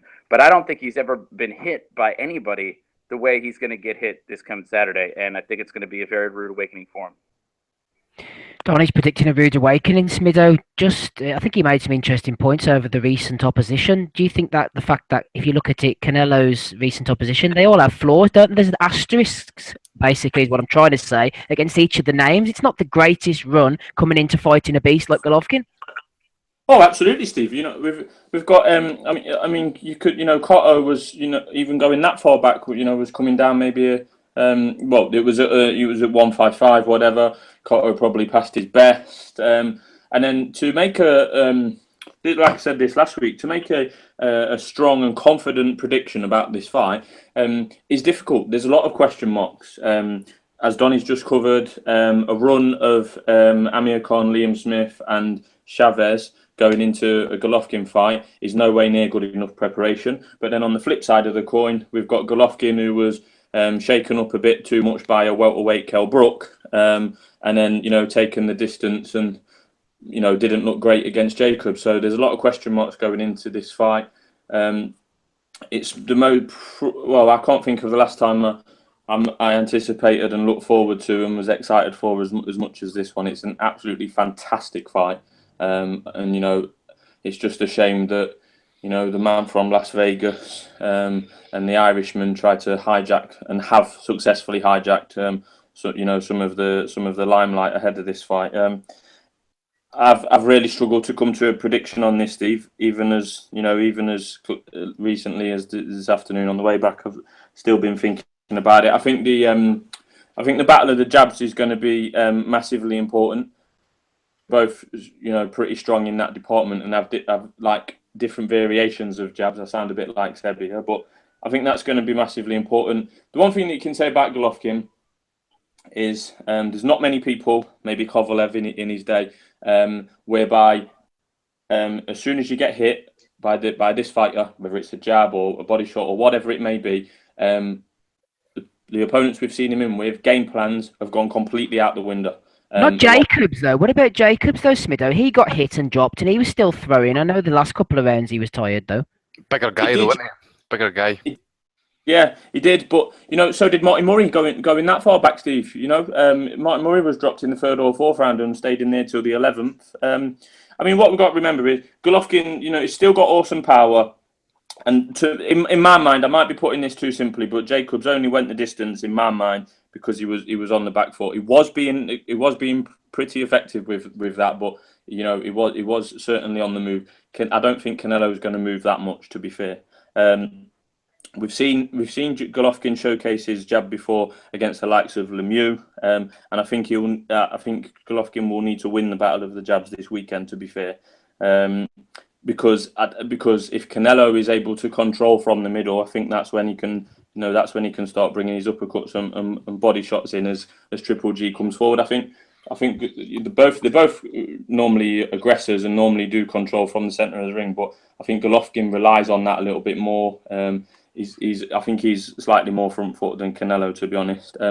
But I can see Golovkin landing right hands. He's got the variation of right hands, over the top, round the side, obviously the straight as well. So I think I can, and as Donny's mentioned, and I think we'll all agree, Canelo ain't that difficult to fight. I don't think Golovkin's going to have much problem getting in range this weekend. He might have issues actually landing cleanly, because I do think Canelo has come a long way defensively. I really do. I think he's improved definitely on feints and pivoting, and I do think he's come on a long way. And I think as an extension of that improvement in defensive work, I think Canelo's also come on pretty well as a counter puncher, and I think that's he relies on that quite a lot. He has been doing in his recent fights, against lesser opponents. I think what we've got to remember about Canelo is he's come such a long way since the Mayweather fight. There's a lot of context to that as well. I think he was only 22. Obviously, by hook or by crook, he was fighting at a weight he probably didn't feel most comfortable at. So we've got to remember Canelo has really, come a long way since then. One thing I don't think Canelo can do is be on the ropes. Against Chavez and Liam Smith, he was almost, welcoming the other guy throwing punches at him on the ropes before coming back with, with a counter flurry and body shots. You ain't going to get away with that here. And then my another question on Canelo: has he been hit by a middleweight? Probably not. Has he even fought a genuine middleweight? I think by definition, probably not. As Donny says, Chavez, just all he did was train to make the weight. He didn't train to fight. That was a shocker, and I've still not set my eyes on that fight, to be honest, and I don't intend to. But I think it could well catch fire. As I said earlier, they both come forward aggressive kind of guys normally, and they throw a fair amount of punches. So, but what with Canelo throwing these combinations, one thing we have seen from Golovkin, he don't mind taking them at times. I think especially when he knows he can handle the power. We've seen it. We've seen him deliberately take punches at times, but Gil as far back as then, and Brook landed a fair few punches. Whether he'll have that same confidence that he can take Canelo's power, I don't know. But I think ultimately, Steve, I'm going with Golovkin. I just think, like I say, he's the he's the biggest puncher and the most genuine middleweight Canelo's going to come across. I know that's not groundbreaking news. and I just think he's going to be able to land enough. He's going to be able to find enough openings, whether that be a right hand over the top or a left up to the body, or even just by winning the battle of the jabs. I think he's going to find enough openings to hurt Canelo and throw Canelo's game plan off a little bit. And we've seen the bias towards Canelo on the scorecards from the Floyd fight. Andy will argue from the Lara and Trout fights and stuff like that. Golovkin knows he's going to have to go in there and get the job done. And I think there's more riding on it for Golovkin as well, in that he's waited a very, very long time to get this career-defining fight. He ain't going to get many more opportunities due to his age. There's going to be no second chance for him. The rematch, it's only one way. It's only Canelo gets the rematch if he wants it, but Golovkin gets no shots. They're going to I think this for me is Golovkin's moment, and that's why I think that he will come out on top in a close fight, and I do think he will win by knockout in the end. It will be a late stoppage in my mind, I think, but it's extremely close, and I'm just really, as everyone is, glad it's happening, to be honest. Smido raises some good points there, Gabe. I think that Golovkin has to win the battle of the jabs. Canelo likes to take the little breaks on the ropes, and that's when Golovkin can hopefully do his best work. Canelo as well, I think, tires as the fights go on after about round 9 or 10. He likes to take little breathers. So do you agree with me, Gabe, that Golovkin has to just touch that body, invest downstairs, as Teddy Atlas says, keep on chopping down the tree? Yeah, I think so. I think it's going to be a pretty interesting fight whenever you're looking at it from what we've seen from both guys in the past. Everybody else has already talked about all those things, but it to me it's interesting because it's going to be if Canelo can get past the defense, which I think it was Smido just a second ago. I'm sorry, I'm still watching the fight. Mentioned that his defense is improved a lot, and I think that's true. I do think that if Canelo wins, it's going to be because he controlled with a jab and because he was able to get to the body. It'll be interesting to see, though. I think both guys have some holes that can be exploited. We saw with Triple G, Danny Jacobs did a great job with him. A lot of people after the fight were not pleased with the result. And then so a guy with movement, maybe a little bit slicker kind of guy, was what he didn't do well with. And then as for Canelo, a guy that moves and is sound defensively, has been a little bit of a problem spot. So there's definite holes, but neither guy really fills that role in this fight. So you're not going to see Triple G laying back playing slick and outboxing Canelo like we saw with Lara, like we saw Trout do well against him, and how we saw or Canelo is not going to fill that role that Danny Jacobs filled against Triple G. So they both have holes, but neither guy really fits that hole that the other has.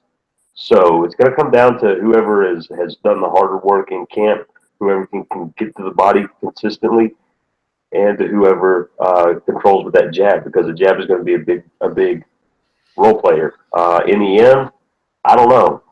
It's hard for me to make a prediction. As far as what I'd like to see, I guess I'll go with Triple G. I really don't have a preference in this fight. I'm not really a huge fan of either guy. Not to say I dislike them. But I just don't like the way Canelo has been brought up. So overhyped. Typical Mexican fighter. Win some fights, and now he's the second coming of Christ, and it's just a little bit absurd to me. But then again, I get a little bit down on all the hype Triple G has gotten from, fighting guys that were, maybe not upper level opponents. But then again, what are you to do? None of the big names will take him. And then of course the Amir Khan and the Kell Brook shit fest. I mean, let's call those what they were. That's what they were. Which was the worst of the two, Gabe, for you? Which was the worst of the two of those? Definitely the Amir Khan fight with Canelo. that had no fight going on. I mean, no business going on. I guess. I mean, if you want to look at it that way, before the fight, I definitely would agree with that. Still, I would say the Amir Khan Canelo fight is crappier. I could see you going either way though, so it's kind of really up to you. Post fight though, I could definitely see the Amir Khan fight being the bigger pile of shit between the two. After we see the results of both of them, I mean, let's speak about what we saw there for a second. I think Kell Brook had some success in the fight. I mean, he was landing punches and he wasn't doing, particularly awful. His face just couldn't hold up. I mean, that was more of to me, that wasn't so much an issue of skill or will. He just couldn't hold up to it. He wasn't doing anything terribly wrong besides languishing on the ropes a little bit, which is what caused that. So there were some flaws from both fighters.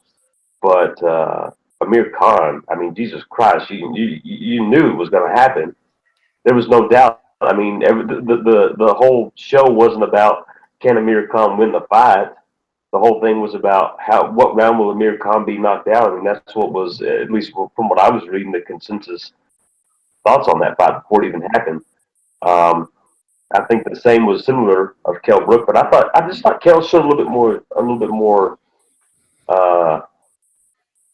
in his fight, which you could say they both had success in their fights against him. I don't know. There's so much that you can sit here and talk about, but really there's no, to me, in my mind, deciding factor that you can really just count on and say, that's it. That's what's going to be the thing that determines who wins this fight, because they're both so even. Hey to Dave Loback, Rob Barnett has jumped in on our Twitter and he says, Canelo is a diva bitch. Hope Triple G sparks him brutally. He's speaking your language there, Hater.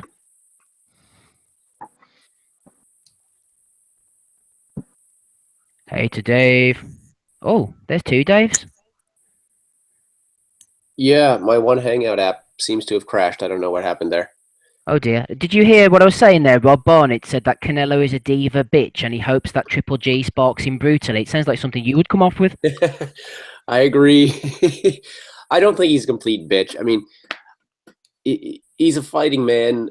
He's taken two challenges, which I didn't think he would do as well as he did in Trout. I thought Trout won the fight. I thought Lara won the fight. But he did well in those fights, well enough in both that you could score it for him. So, I mean, he's had some good wins, and he's not a bad fighter. You could not score that fight against Lara for him. There's no way. There's no possible fucking way for what you saw. That one was till the end of time. He lost that fight as clear as anything I've ever seen. Sorry, go ahead. It's just that one, I just got mad at Lara at the end because he could have done so much more, I feel, in that fight. He was making him miss so easily. He just wasn't offering anything back. Lara needed to do more in that fight. I think Lara won the fight clear enough, 7-5 for me. I mean, because Canelo was like mostly landing glancing body shots. It was a good part of the game plan for Canelo because he couldn't find the head. But, I mean, everything clean was landed by Lara. He could have done more, and I was just disappointed in Lara, and I felt he had no one to blame but himself for that going against him because he allowed it to get too close. But I'm liking all these technical breakdowns from Gabe, Donnie, Smito. I don't even know if that's what the fight comes down to at this point. I can see so many ways for Golovkin to win this. I mean, he should win this based on styles. He's good at cutting off the ring. Canelo's not so good on the ropes, going off the back foot. He's not really good at moving generally. Golovkin's a good body puncher. Canelo tires sometimes. I'm just worried about Golovkin's intensity. The defense of Golovkin, I'm not too worried about. I mean, he's got amazing chin. I mean, he took bombs from Jacobs, took bombs from some other guys too. Doesn't seem to feel pain. So I'm not too worried about that. I think he'll absorb the punches all right. I'm more concerned with, is he going to just look lackadaisical in there? Is the intensity, is the hunger going to be gone because he's waited so long? And he's just, that's what it looked like to me against Jacobs.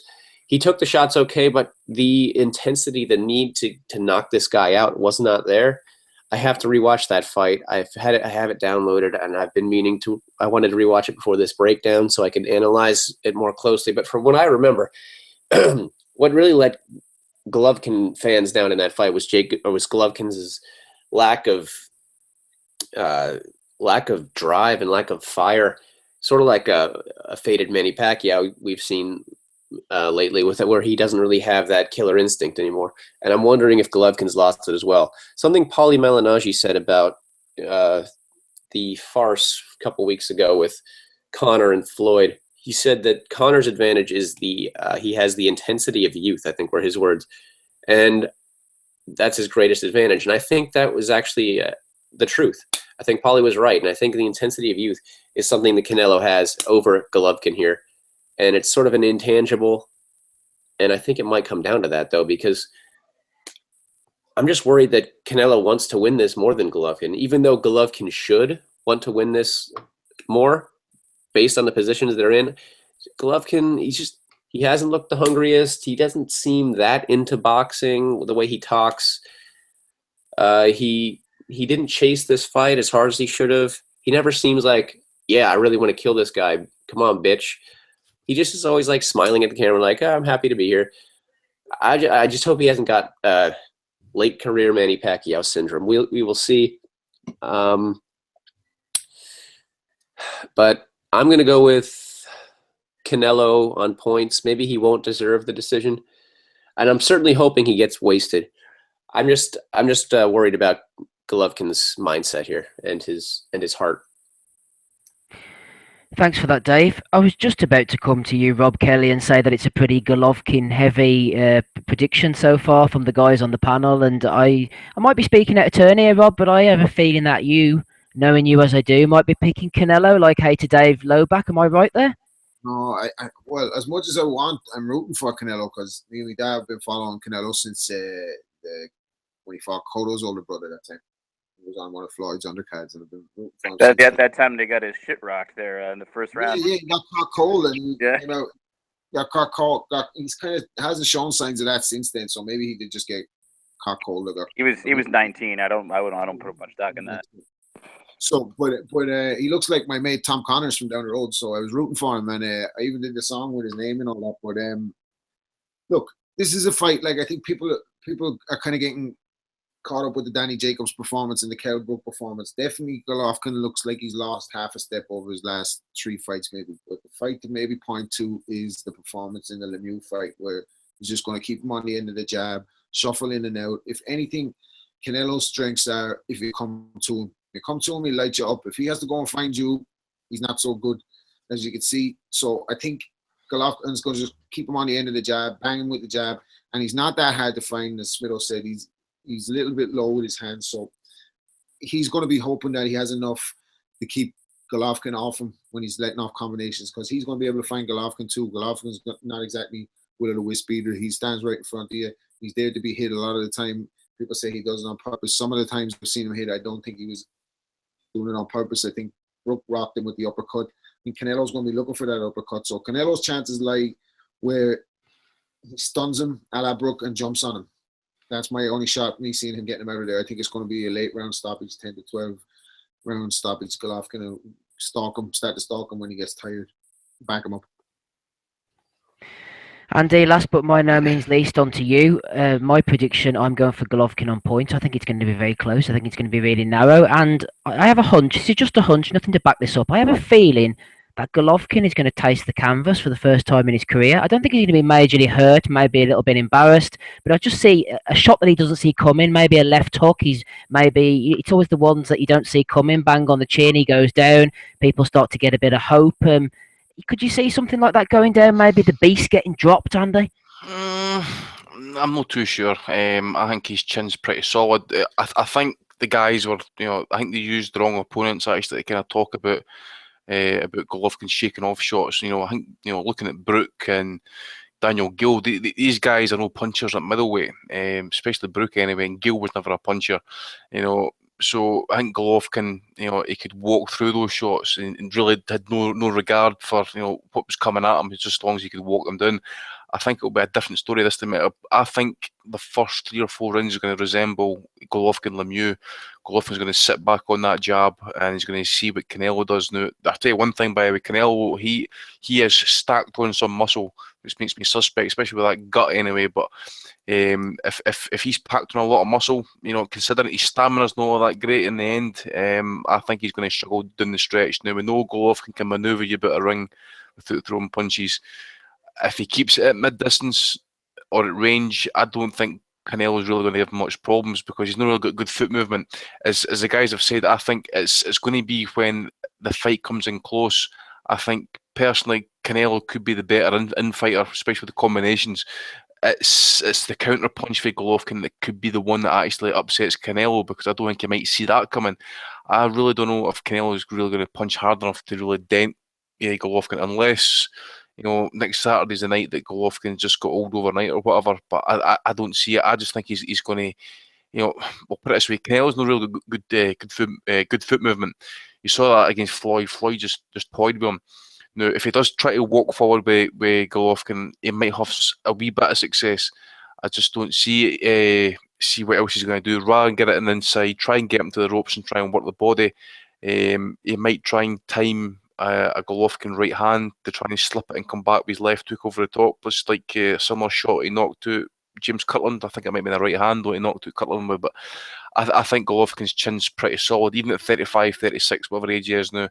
He's obviously probably not at his peak. I mean, he's not fighting as regularly as he did. He's had a lot of fights. He fought for a couple of years. There was 3-4 fights a year. That's 3-4 training camps, making weight.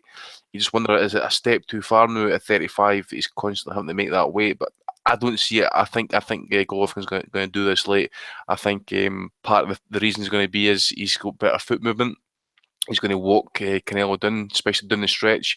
I think this new physique of Canelo, unless he's got the really good shit, the memo juice in him, down Mexico way, it might kind of enhance his stamina a wee bit. But I don't think so. If you look at the muscle he's packed on, he needs to find oxygen for that muscle.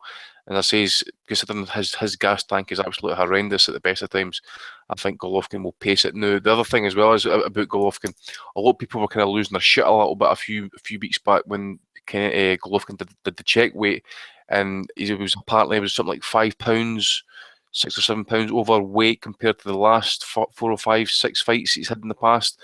I think he's maybe did that deliberately, considering that the IBF second day weigh-in rule isn't in effect now for unification fights, so he's not really having to take the weight off early and manage that weight, and then only be able to rehydrate for 24 hours and then able to stack on more weight after that.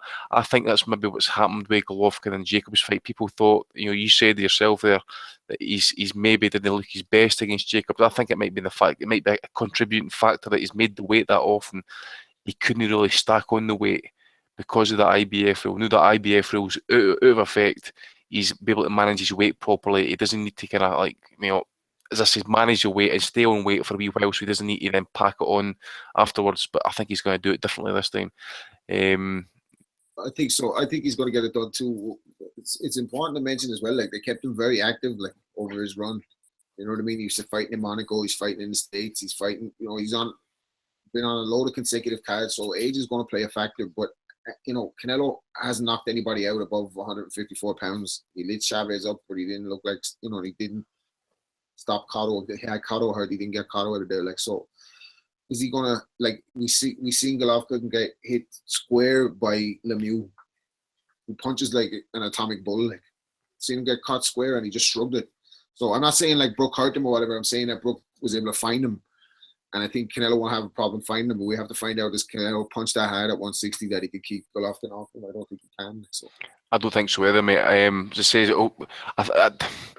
I know Canelo's kind of slightly improved his defence a little bit, but as you say, can he take the power? I don't know. I really don't know. I mean, Jacobs is a big guy. As I said, I think that's part of the reason why he didn't stop Jacobs is because, I think he was something like 180 or something like that on fight night. That was a big guy he was fighting in there. I don't think Canelo even got up anywhere near to 180. I think if he comes in at 175 or something like that, I think he's even then kind of overcooking it a little bit.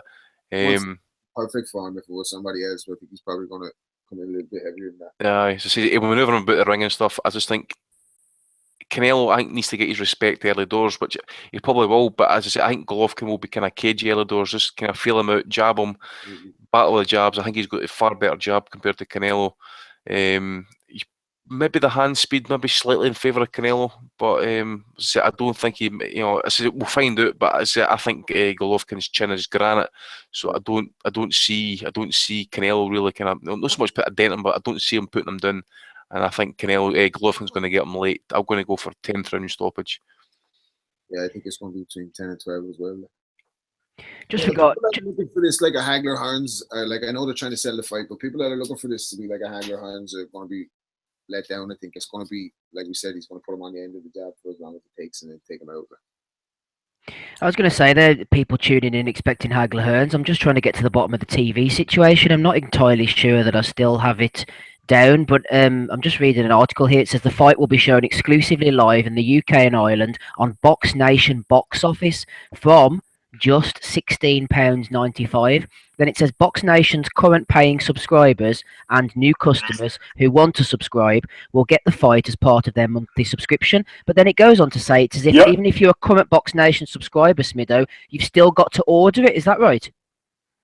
Oh, I don't know about that last bit, Steve.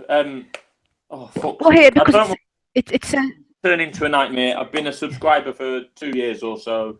I don't want it to turn into a messing about. I don't need to order it. I'm a Box Nation subscriber. Show me the fucking fight. Yeah, that's what I'm thinking too. I'm hoping they'll just stick it on 437 or whatever it is, Smid, if you're a subscriber. If you're not a subscriber, you've got to pay for it through their box office channel, which is a separate channel, I would imagine. But if we're subscribers, then surely I must be reading this wrong. We just get it on the channel as you would. Yeah, I might have to tweet them. They've been quite good on replying, to be honest. But the one thing that some people have brought up is when they did the BT hookup, and one of the lads, George or whatever his bloody name is, said if you're a BT subscriber, cancel your Box Nation and you'll get all the big fights on there. Yeah, that's kind of backfired now. That was George Warren said that, wasn't it? Because he's been pulled up on that since. But I don't have BT, so it's never really impacted myself. But yeah, I'm glad that they've the subscribers haven't got to pay more. They did say that from the get-go, that subscribers wouldn't have to pay more for pay-per-view events. But as I reported a couple of weeks ago, they went very, very quiet on that front, and I was starting to worry that there might be a bit of a U-turn. But they seem to have seen the light, Mr. Steve.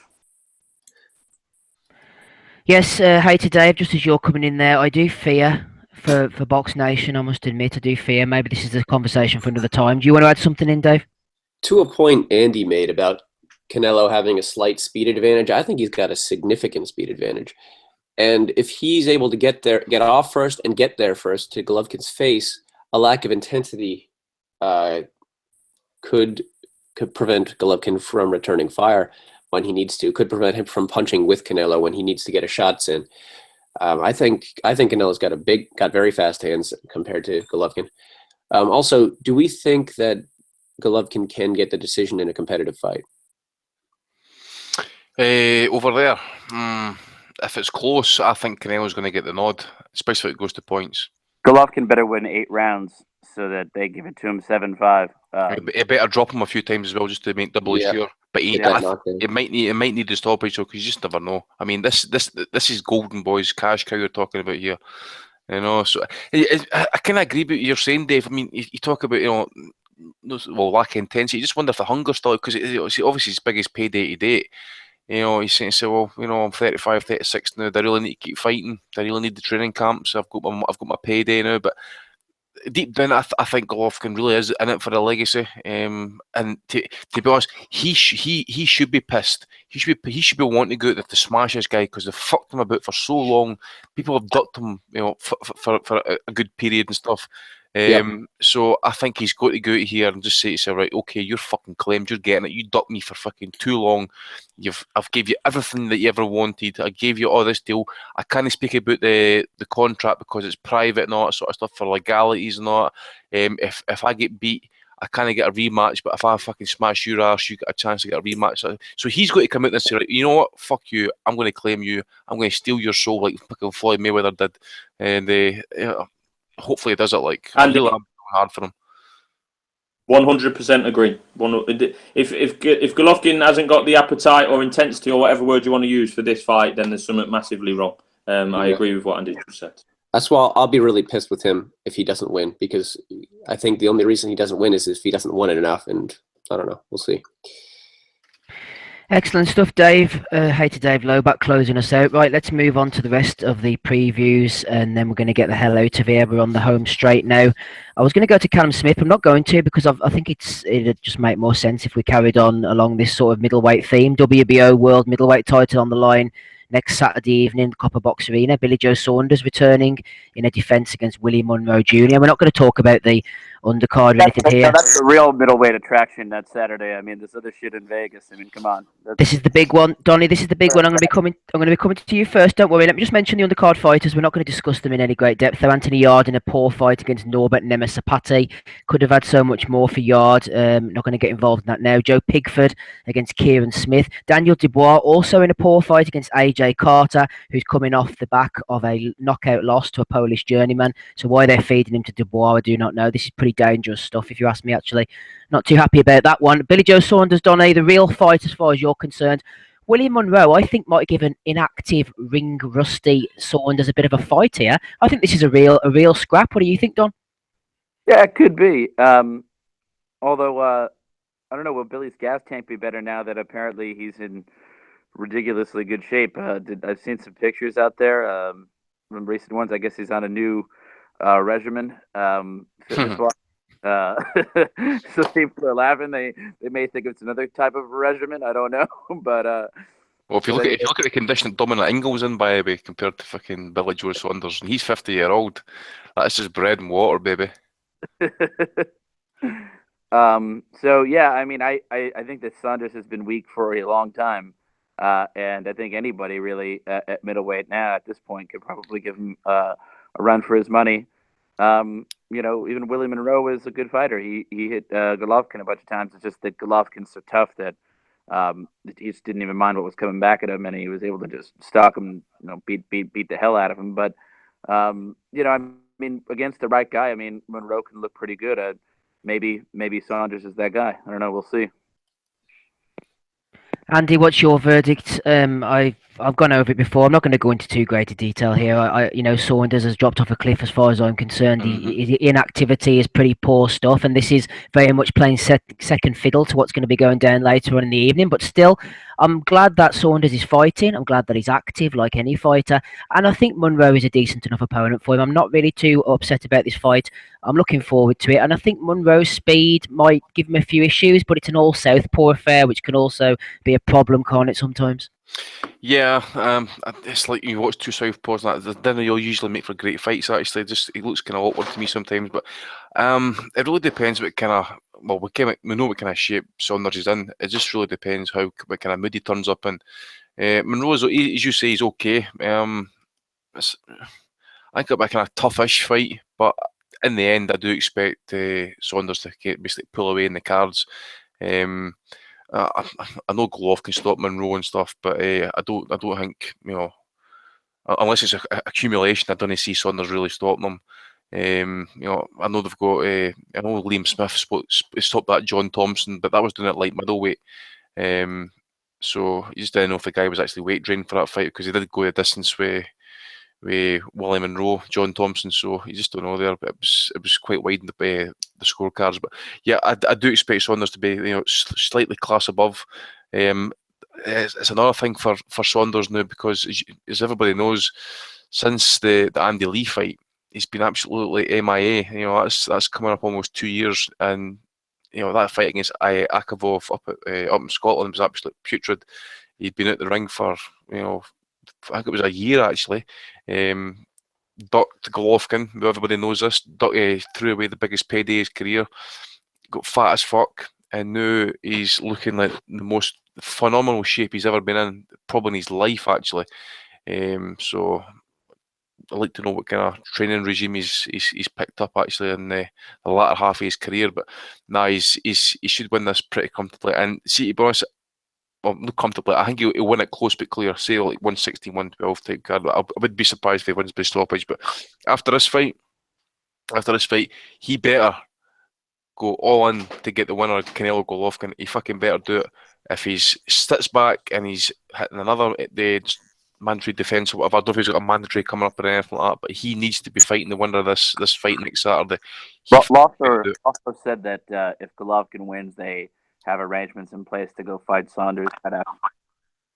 Yeah, well, that remains to be seen, but as I say, it better happen because he's running. Yeah, but what you've got to remember,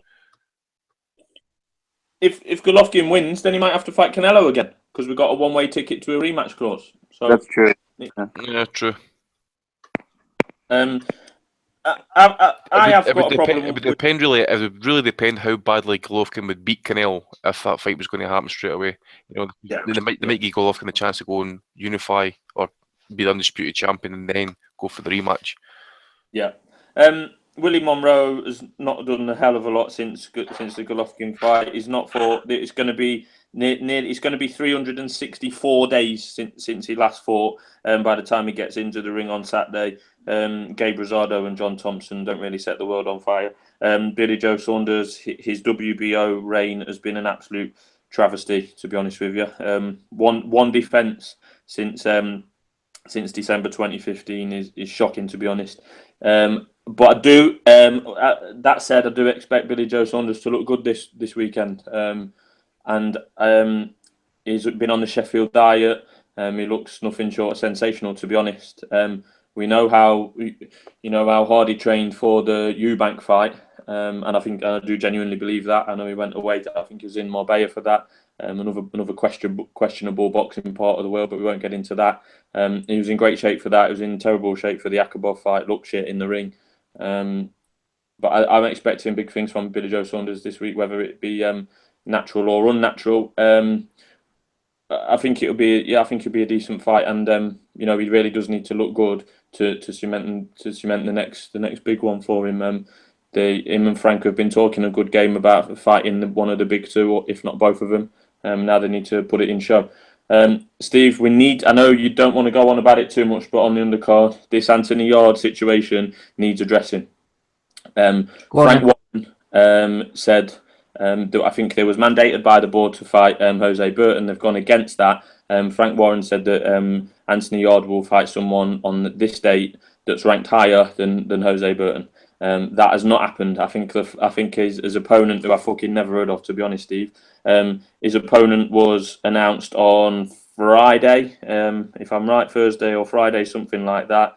I don't even know his name, just something. Norbert Nement. Oh, I have heard of him actually.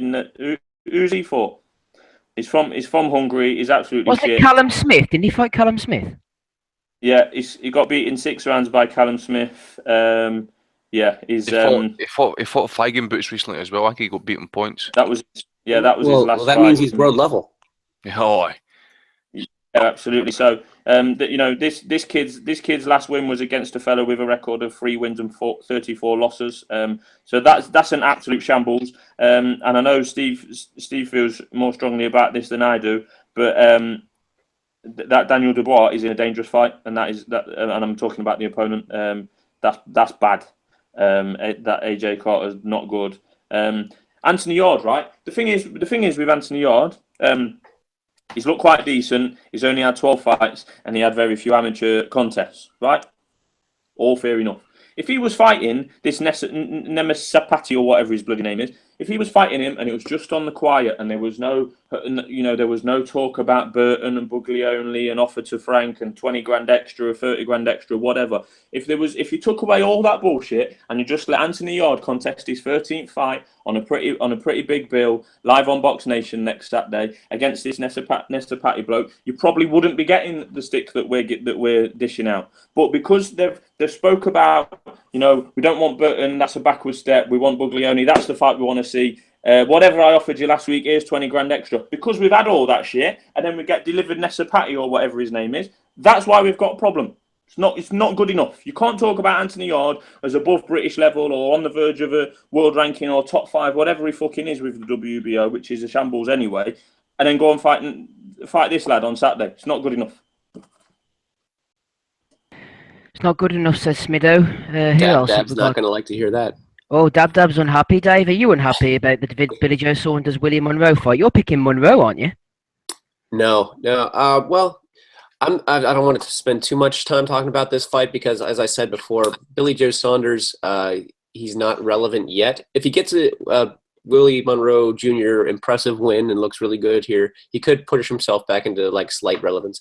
But as of now, I mean, what's he done for us lately? Nothing. I see two ways this fight could go down. One, which I think is most likely, Billy Joe with his new improved physique and body, he gets the stoppage. He looks good. Everyone says, "Wow, look, Billy Joe's back. That's exciting. Let's see the Golovkin fight." They both stop Willie Monroe. I think he gets a stoppage most likely. But the second outcome, maybe this crash diet, this crash routine, whatever the hell he's done to get from the brink of diabetes to looking cut up again. Maybe it's had a toll on his body because we know he's never lived the life. He kind of blows up between fights, and that up and downness, like it's done for many fighters in the past, takes a toll. We could see him looking great, but not actually feeling great or not actually having it in the tank. We could see a very close competitive fight with Billy Joe Saunders probably getting the decision, but maybe not deserving it, and people saying, well, he did nothing. He did nothing to surprise us. He's back to the same old Billy Joe. He's shit. We will see. I think the first is more likely, though. Rob, have you got anything to add on this one before we move to the World Boxing Super Series stuff? Saunders against Monroe. Yeah, I think inactivity is a killer, you know, and I don't think there's too many fighters that can afford to take consecutive year breaks unless you're like an Andre Ward or a Floyd Mayweather, because you can come back like that. I don't think it's necessarily good. So we're going to see. We're going to find out a lot about Billy Joe on next weekend. I like Willie Monroe. And he compared himself to Sugar Ray Leonard or someone, didn't he? Recently, we gave him a Belly of the Week nomination for that. Like, so Yeah. he believes in himself for sure. I think he's a cute fighter. Like, I think Billy Joe's just a little bit cuter. And if he's on form, he should beat him. But, you know, like we say, inactivity is a killer. Like, and we don't know how your body breaks down, how you adjust, and he's with a new trainer for the first time. So I could see Monroe making it difficult for him for a while. And we see how the fight plays out. I certainly want him to win and then look for the winner of Triple G Canelo, because at least, like, who do we want to see fight? Max Barsack or someone? You know what I mean? We don't want to see that. Like. Nobody wants to see that fight. I think Gabe has stepped out, so we shall move on. This one's going to be taking place on ITV4. This fight in the UK, Sowerland Events, Echo Arena, Liverpool. Callum Smith against Eric Skoglund. Going to have to put you on the spot, Andy. I believe you've spoken about it before. You're our resident Scandinavian boxing expert. 26-0 Skoglund. Is there anything on that record, that 26 fights unbeaten, that will give us a bit of cause for maybe picking Skoglund to beat Callum Smith, or do you think that this is all set for Smith to win in his hometown and move on to the semi-finals? Yeah, I do expect Smith to win. If you look at it, actually, Skoglund's been like the career light heavyweight. Like he's 6'1", and if you look at the actual face-to-face when these two actually were at the draft or the draw, whatever it was called, fucking Smith dwarfed over the top of that guy, and so I don't know how he makes makes super middleweight. And this guy's coming down in weight as well. He's I don't think he's actually even fought at super middleweight. I'm pretty sure Skoglund actually started his career at cruiserweight actually, or run about in the mid 180s or something.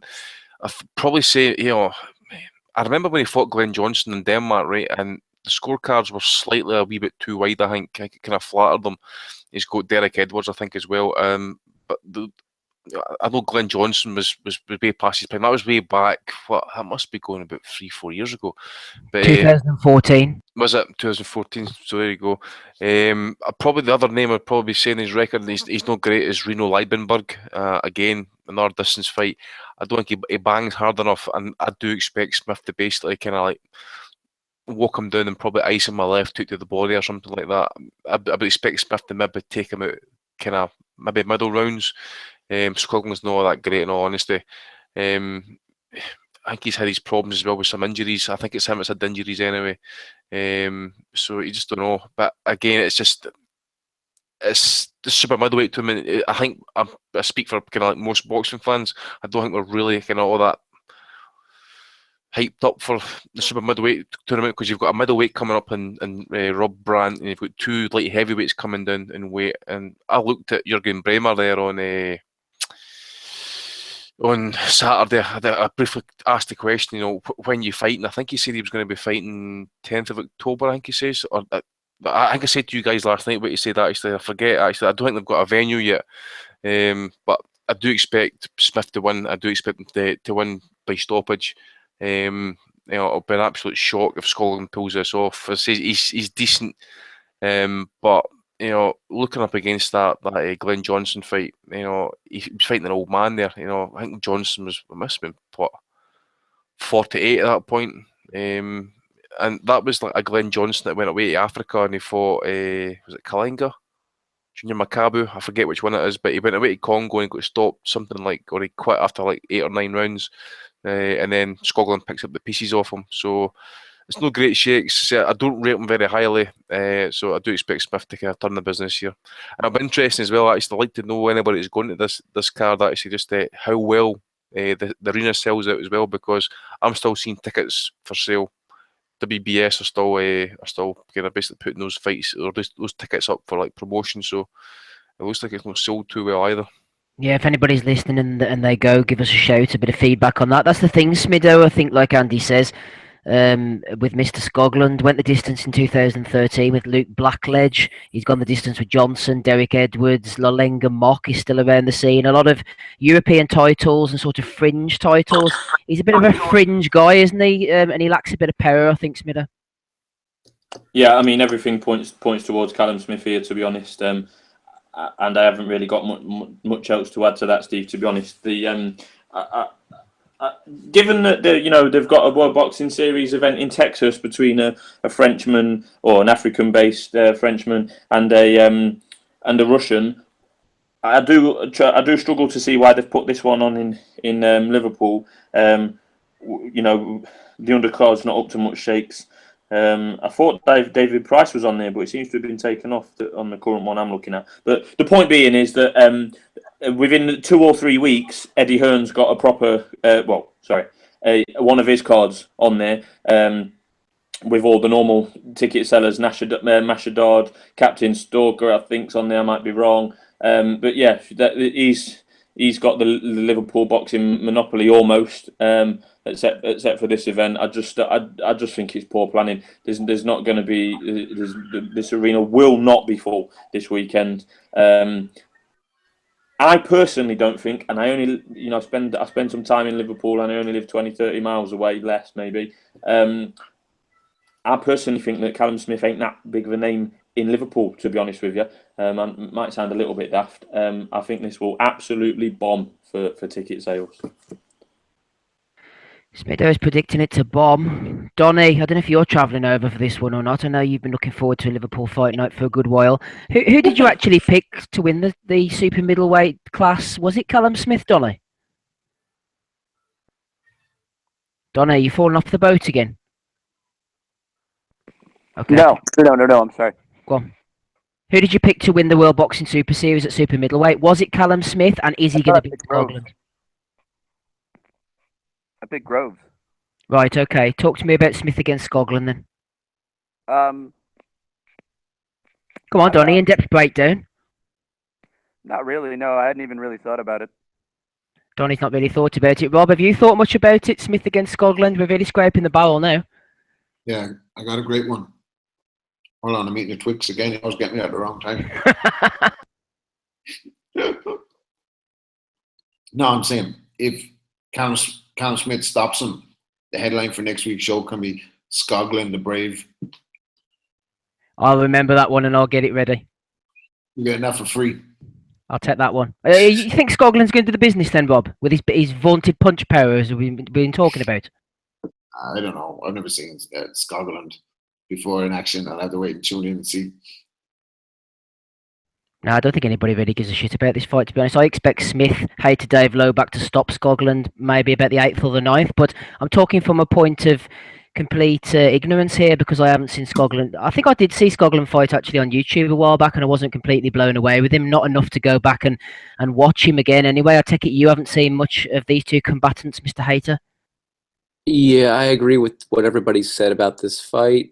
I haven't seen Skoglund ever before, and I don't think that's going to change next weekend. Okay, before we go to Bellews, Gabe, do you want to talk about Smith Skoglund, or do you want to give us your breakdown on Benavidez-GAVRIL, which I believe you have finished watching now? Excuse me, I'm sorry. As soon as I unmuted my mic, I started coughing. Yeah, Benavidez-GAVRIL. I didn't see what the huge ordeal was about the fight. It was kind of pedestrian. In the second half of the fight, you could say that Gavril, at best, earned a draw, and that's absolute best. That's given him the 12th round, obviously, with a knockdown. He knocked down Benavidez in the 12th later on. It wasn't a power knockdown. It was more of a Benavidez was walking straight forward, squared up to him kind of thing.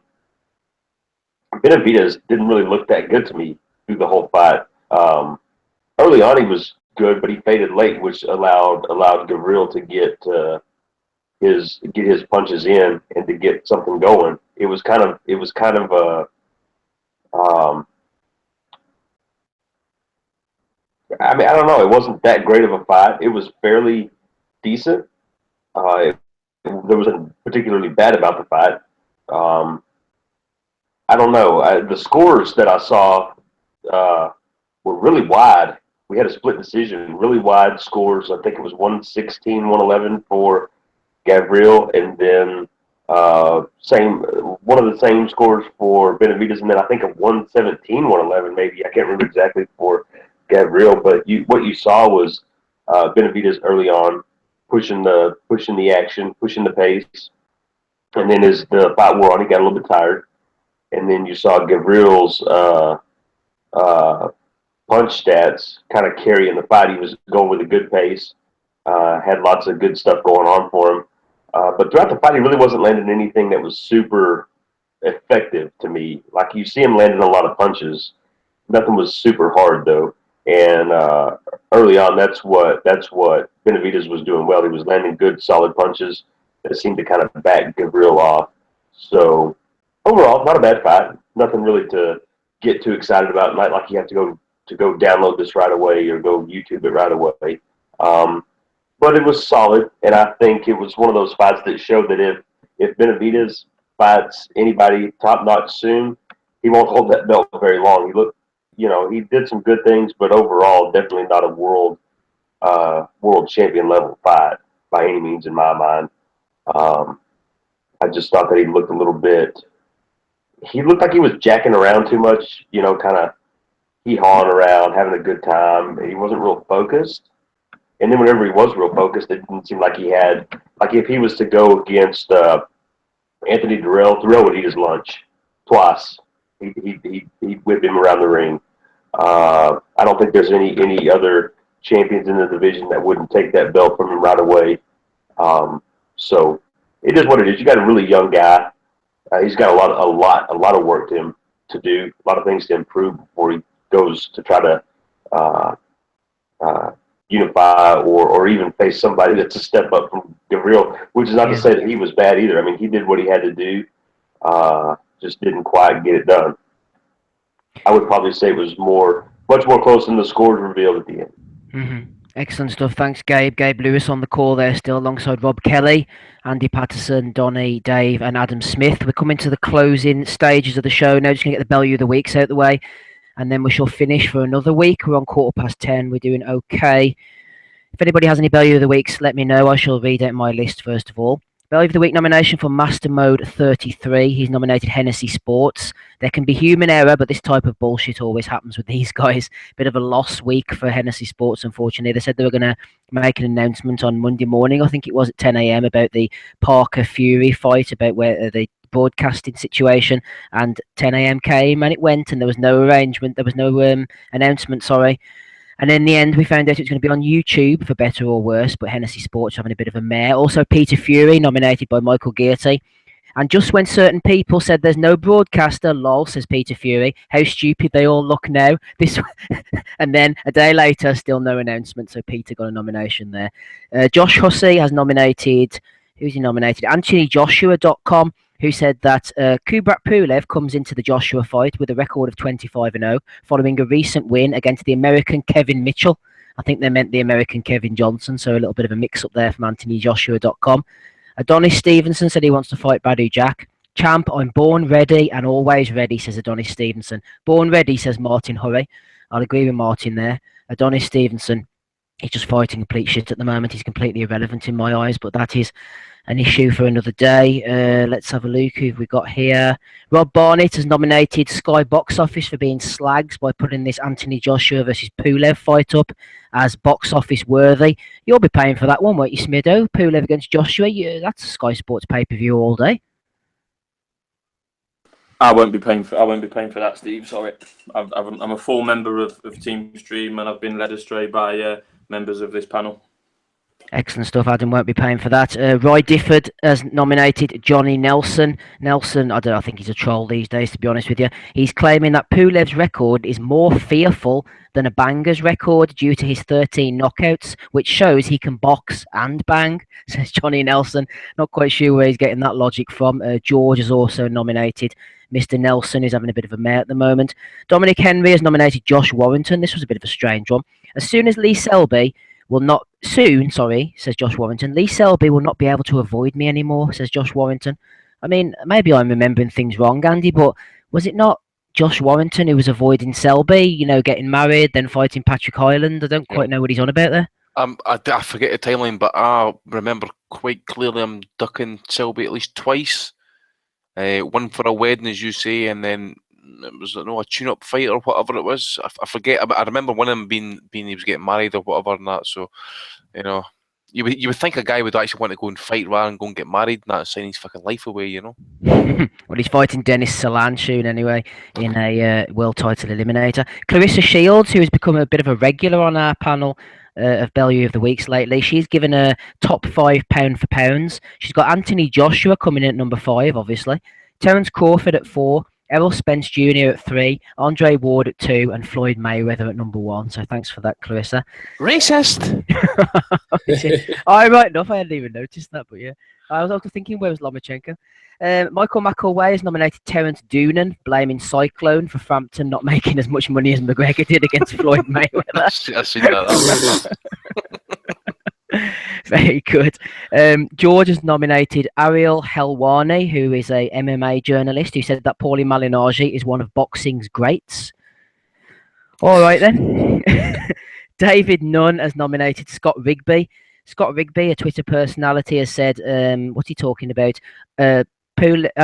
David Allen being put on the Pulev against Joshua card. He said, card and a half, this is turning into Eddie. One more world title fight or White versus Chisora, and I'll pleasure myself to the thought of this show.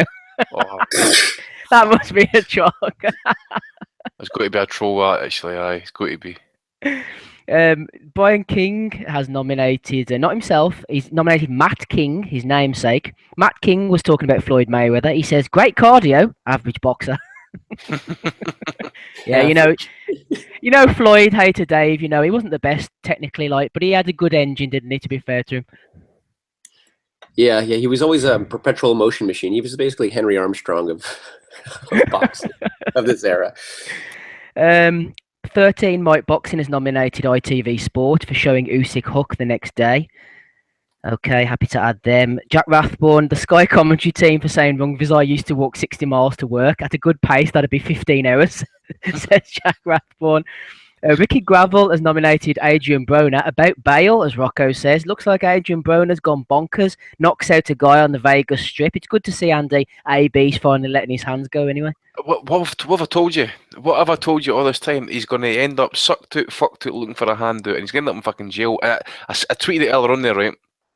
I hope he loses all his money now in a civil suit for knocking that guy out. I think he got involved with a woman as well, I think, so he's got previous for that as well. So I hope he loses all his money in a civil suit, and then I hope he actually goes absolutely into complete debt on lawyers' fees who unsuccessfully can't keep him out of jail, and he gets something like 10 years in jail, and he gets rode like a Pegasus. And keep an eye out for Gervonta because his Instagrams are getting better. Oh, I want to add to that actually as well, because he said yesterday, they know how I'm coming. Yeah, I've replied, fat and overweight. Pulling the Bentley up to his old estate in Baltimore, and as Tony Bellew would tell you from watching The Wire, that's a dangerous move. Oh yeah, don't do that. Tony knows the score. So it turns out that AB is actually big bro and Gervonta's little bro. Floyd has nothing to do with either one of them. Don't blame him. The absolute car crash. Anyway, Brian King has nominated James Noakes for saying that Chocolatito's career is going to end up mirroring Nassim Hamed's career. I'm not really quite sure what he's getting at there. Brian King also nominated Lou DiBella. Lou DiBella says Chocolatito wasn't pound for pound. When he moved up a weight class, his excellence and edge disappeared. He's done. I know Hater Dave did address that earlier. Philip Walcock nominated the same thing. William Taylor has nominated Alexander Usyk. Apparently, Usyk came into the arena post-fight. The interviewer asked him, "How do you feel?" Usyk replied, "Yes, I am very feel." Yeah, he said that at the weigh. He said that at the weigh-in as well. So, and people were saying, "Well, he needs to get that hashtag now and get that copyrighted and just start producing T-shirts and that." Yeah, exactly, like Golovkin's good boy. Also, Paul Edwards has nominated Michael Buffer, obviously, for calling out the wrong scorecards. He needs to be put out to pasture, Mr. Buffer. I think he's done. Washed. Jimmy Lennon Jr. showing how it was done last night in Berlin. He's my favourite MC. Oh no, I like who is it? I like again, Joe. No, it's not him. Oh, no, I'm not going down this black hole. I can never remember the guy's name who I'm talking about. I'm actually putting up Jimmy Lennon Jr. for making a mistake when he was introducing Marco Huck. He says that he's got the most title defences in the cruiserweight division. Now, correct me if I'm wrong. Did they know this equal Johnny Nelson's record? Yeah, it's funny you should say that. When he mentioned that, I thought it was Johnny Nelson, but I didn't think anything more of it. I've assumed that I was wrong. I think they equalled it. I don't think he beat it. All right, okay, fair enough. So we're nominating Jimmy Lennon Jr. Then anybody else got any other nominations they want to put forward? Yeah, I've got one. Go on then. Okay, so it's actually a very recent nomination because last night some guy responded to. I don't know if he wasn't responding to anybody. I was just it came up in my feed. Gentleman's name is Sean Davidson. His Twitter handle is @not_that_dude. So it says, yet another HBO boxing favorite, referring, of course, to Chocolatito, who was overhyped, overrated, quote, greatest ever, unquote, quote, #1 pound for pound, as to mock it, guy. He got his ass beat inside out. I quoted his post, and I said, LOL, while nobody had him at #1 pound for pound going into his last night's fight after the loss, at one time he dominated multiple talent-stacked weight classes. Now, apparently he just responded to me half an hour ago and says, quote, nobody, go back and watch HBO Boxing talk about him before tonight. And while you're at it, let me know a top guy that Chocolatito ever beat. Absolute I say that alone. I think half these people are fucking making these comments. I've only just watched Chocolatito since he came on HBO. Possibly, yeah. It's got to be. I mean, I remember when I forget who he fought, but it's a story anyway. I've no blog. Steve's wanting to get moved on here, so I'll leave it just now. Okay. Lou DiBella should get one too, shouldn't he? Because he said that Chocolatito was overhyped, and after he went up one weight class, didn't he? Or did someone mention that already? What was it? Yeah, I read him out. He's got nominated. Yep. Anybody else want to throw in? Yeah, I got one from some guy named. This is actually courtesy of Ben, who's occasionally on the pod. He put it in our chat. He deleted the tweet, unfortunately, but his name is Alvaro 3523. He said, fuck any of you who had chocolate space Tito at pound for pound #1. So I'm picturing like a Tito Trinidad Easter bunny made out of chocolate. Ben put up another good one as well. Who was it who said, what was it? This is last chance salon for David Allen instead of last chance I saloon. seen that. I tried to correct him for it. Salon. Did yeah. we do I Need Juice from Peter Quillen, or is that not confirmed yet? I don't know if that's fake or no. Actually, If it's not fake, though. someone said that apparently it came out. It was Heredia that actually put that comment out, or that screenshot. I'm not too sure, but I mean, if Heredia released it, I'm kind of inclined to believe it. aye, but at the same time, as you can understand, if he's trying to, because Conte trolls him constantly on Twitter, so you're thinking to yourself, right, okay, is he just doing this just to kind of okay, he's going to out, you know, he's not a top fighter or a name or such, but he's outing someone who's probably known as, you know, the boxing hardcore and that, and you know, so this is him maybe trying to prove that he's actually legit or whatever, eh? And well, remember how USADA mysteriously destroyed his samples after the Winky Wright fight? Yeah. It's always been a little suspect. No, but they were destroyed before the fight. I think testing took place, and then the testing got stopped. Winky Wright then asked for the samples to be tested, and they said, "Oh, we destroyed them."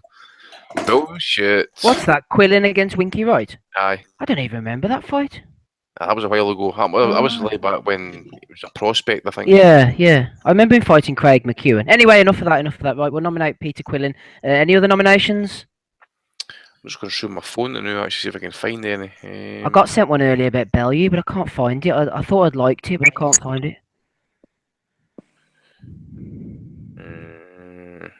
No, I've not got anything. No, that's okay. Right, I'm going for Adam Smith. Not you, Smido. The other Adam Smith for saying about Wangek or SSR, whatever you call him, walking 60 miles to work. Who are you going for, Smido? I want to give a special mention to Spencer X, because saying about what's his face, Pulev. That's his name, isn't it? So what did he say, Steve, about knock? It must be a banger or something because he can punch and box. And No, that was Johnny Nelson. That was Johnny. Oh, Johnny Nelson. Sorry. Yeah. Yeah, but a special mention to him. But my nomination has to go to Mr. Buffer. Oh, Michael Buffer, good one. What about you, Hater Dave? Yeah, I'm gonna go with Buffer as well. Steve Harvey moment. Donald? I was gonna go Buffer as well. Yes. Well, it looks like it might be pretty much weighted in one direction. Andy, who do you think? It's between Buffer and Adam Smith. I'm going to go for Adam Smith just because, you know, it's every week Sky put that type of crap out there.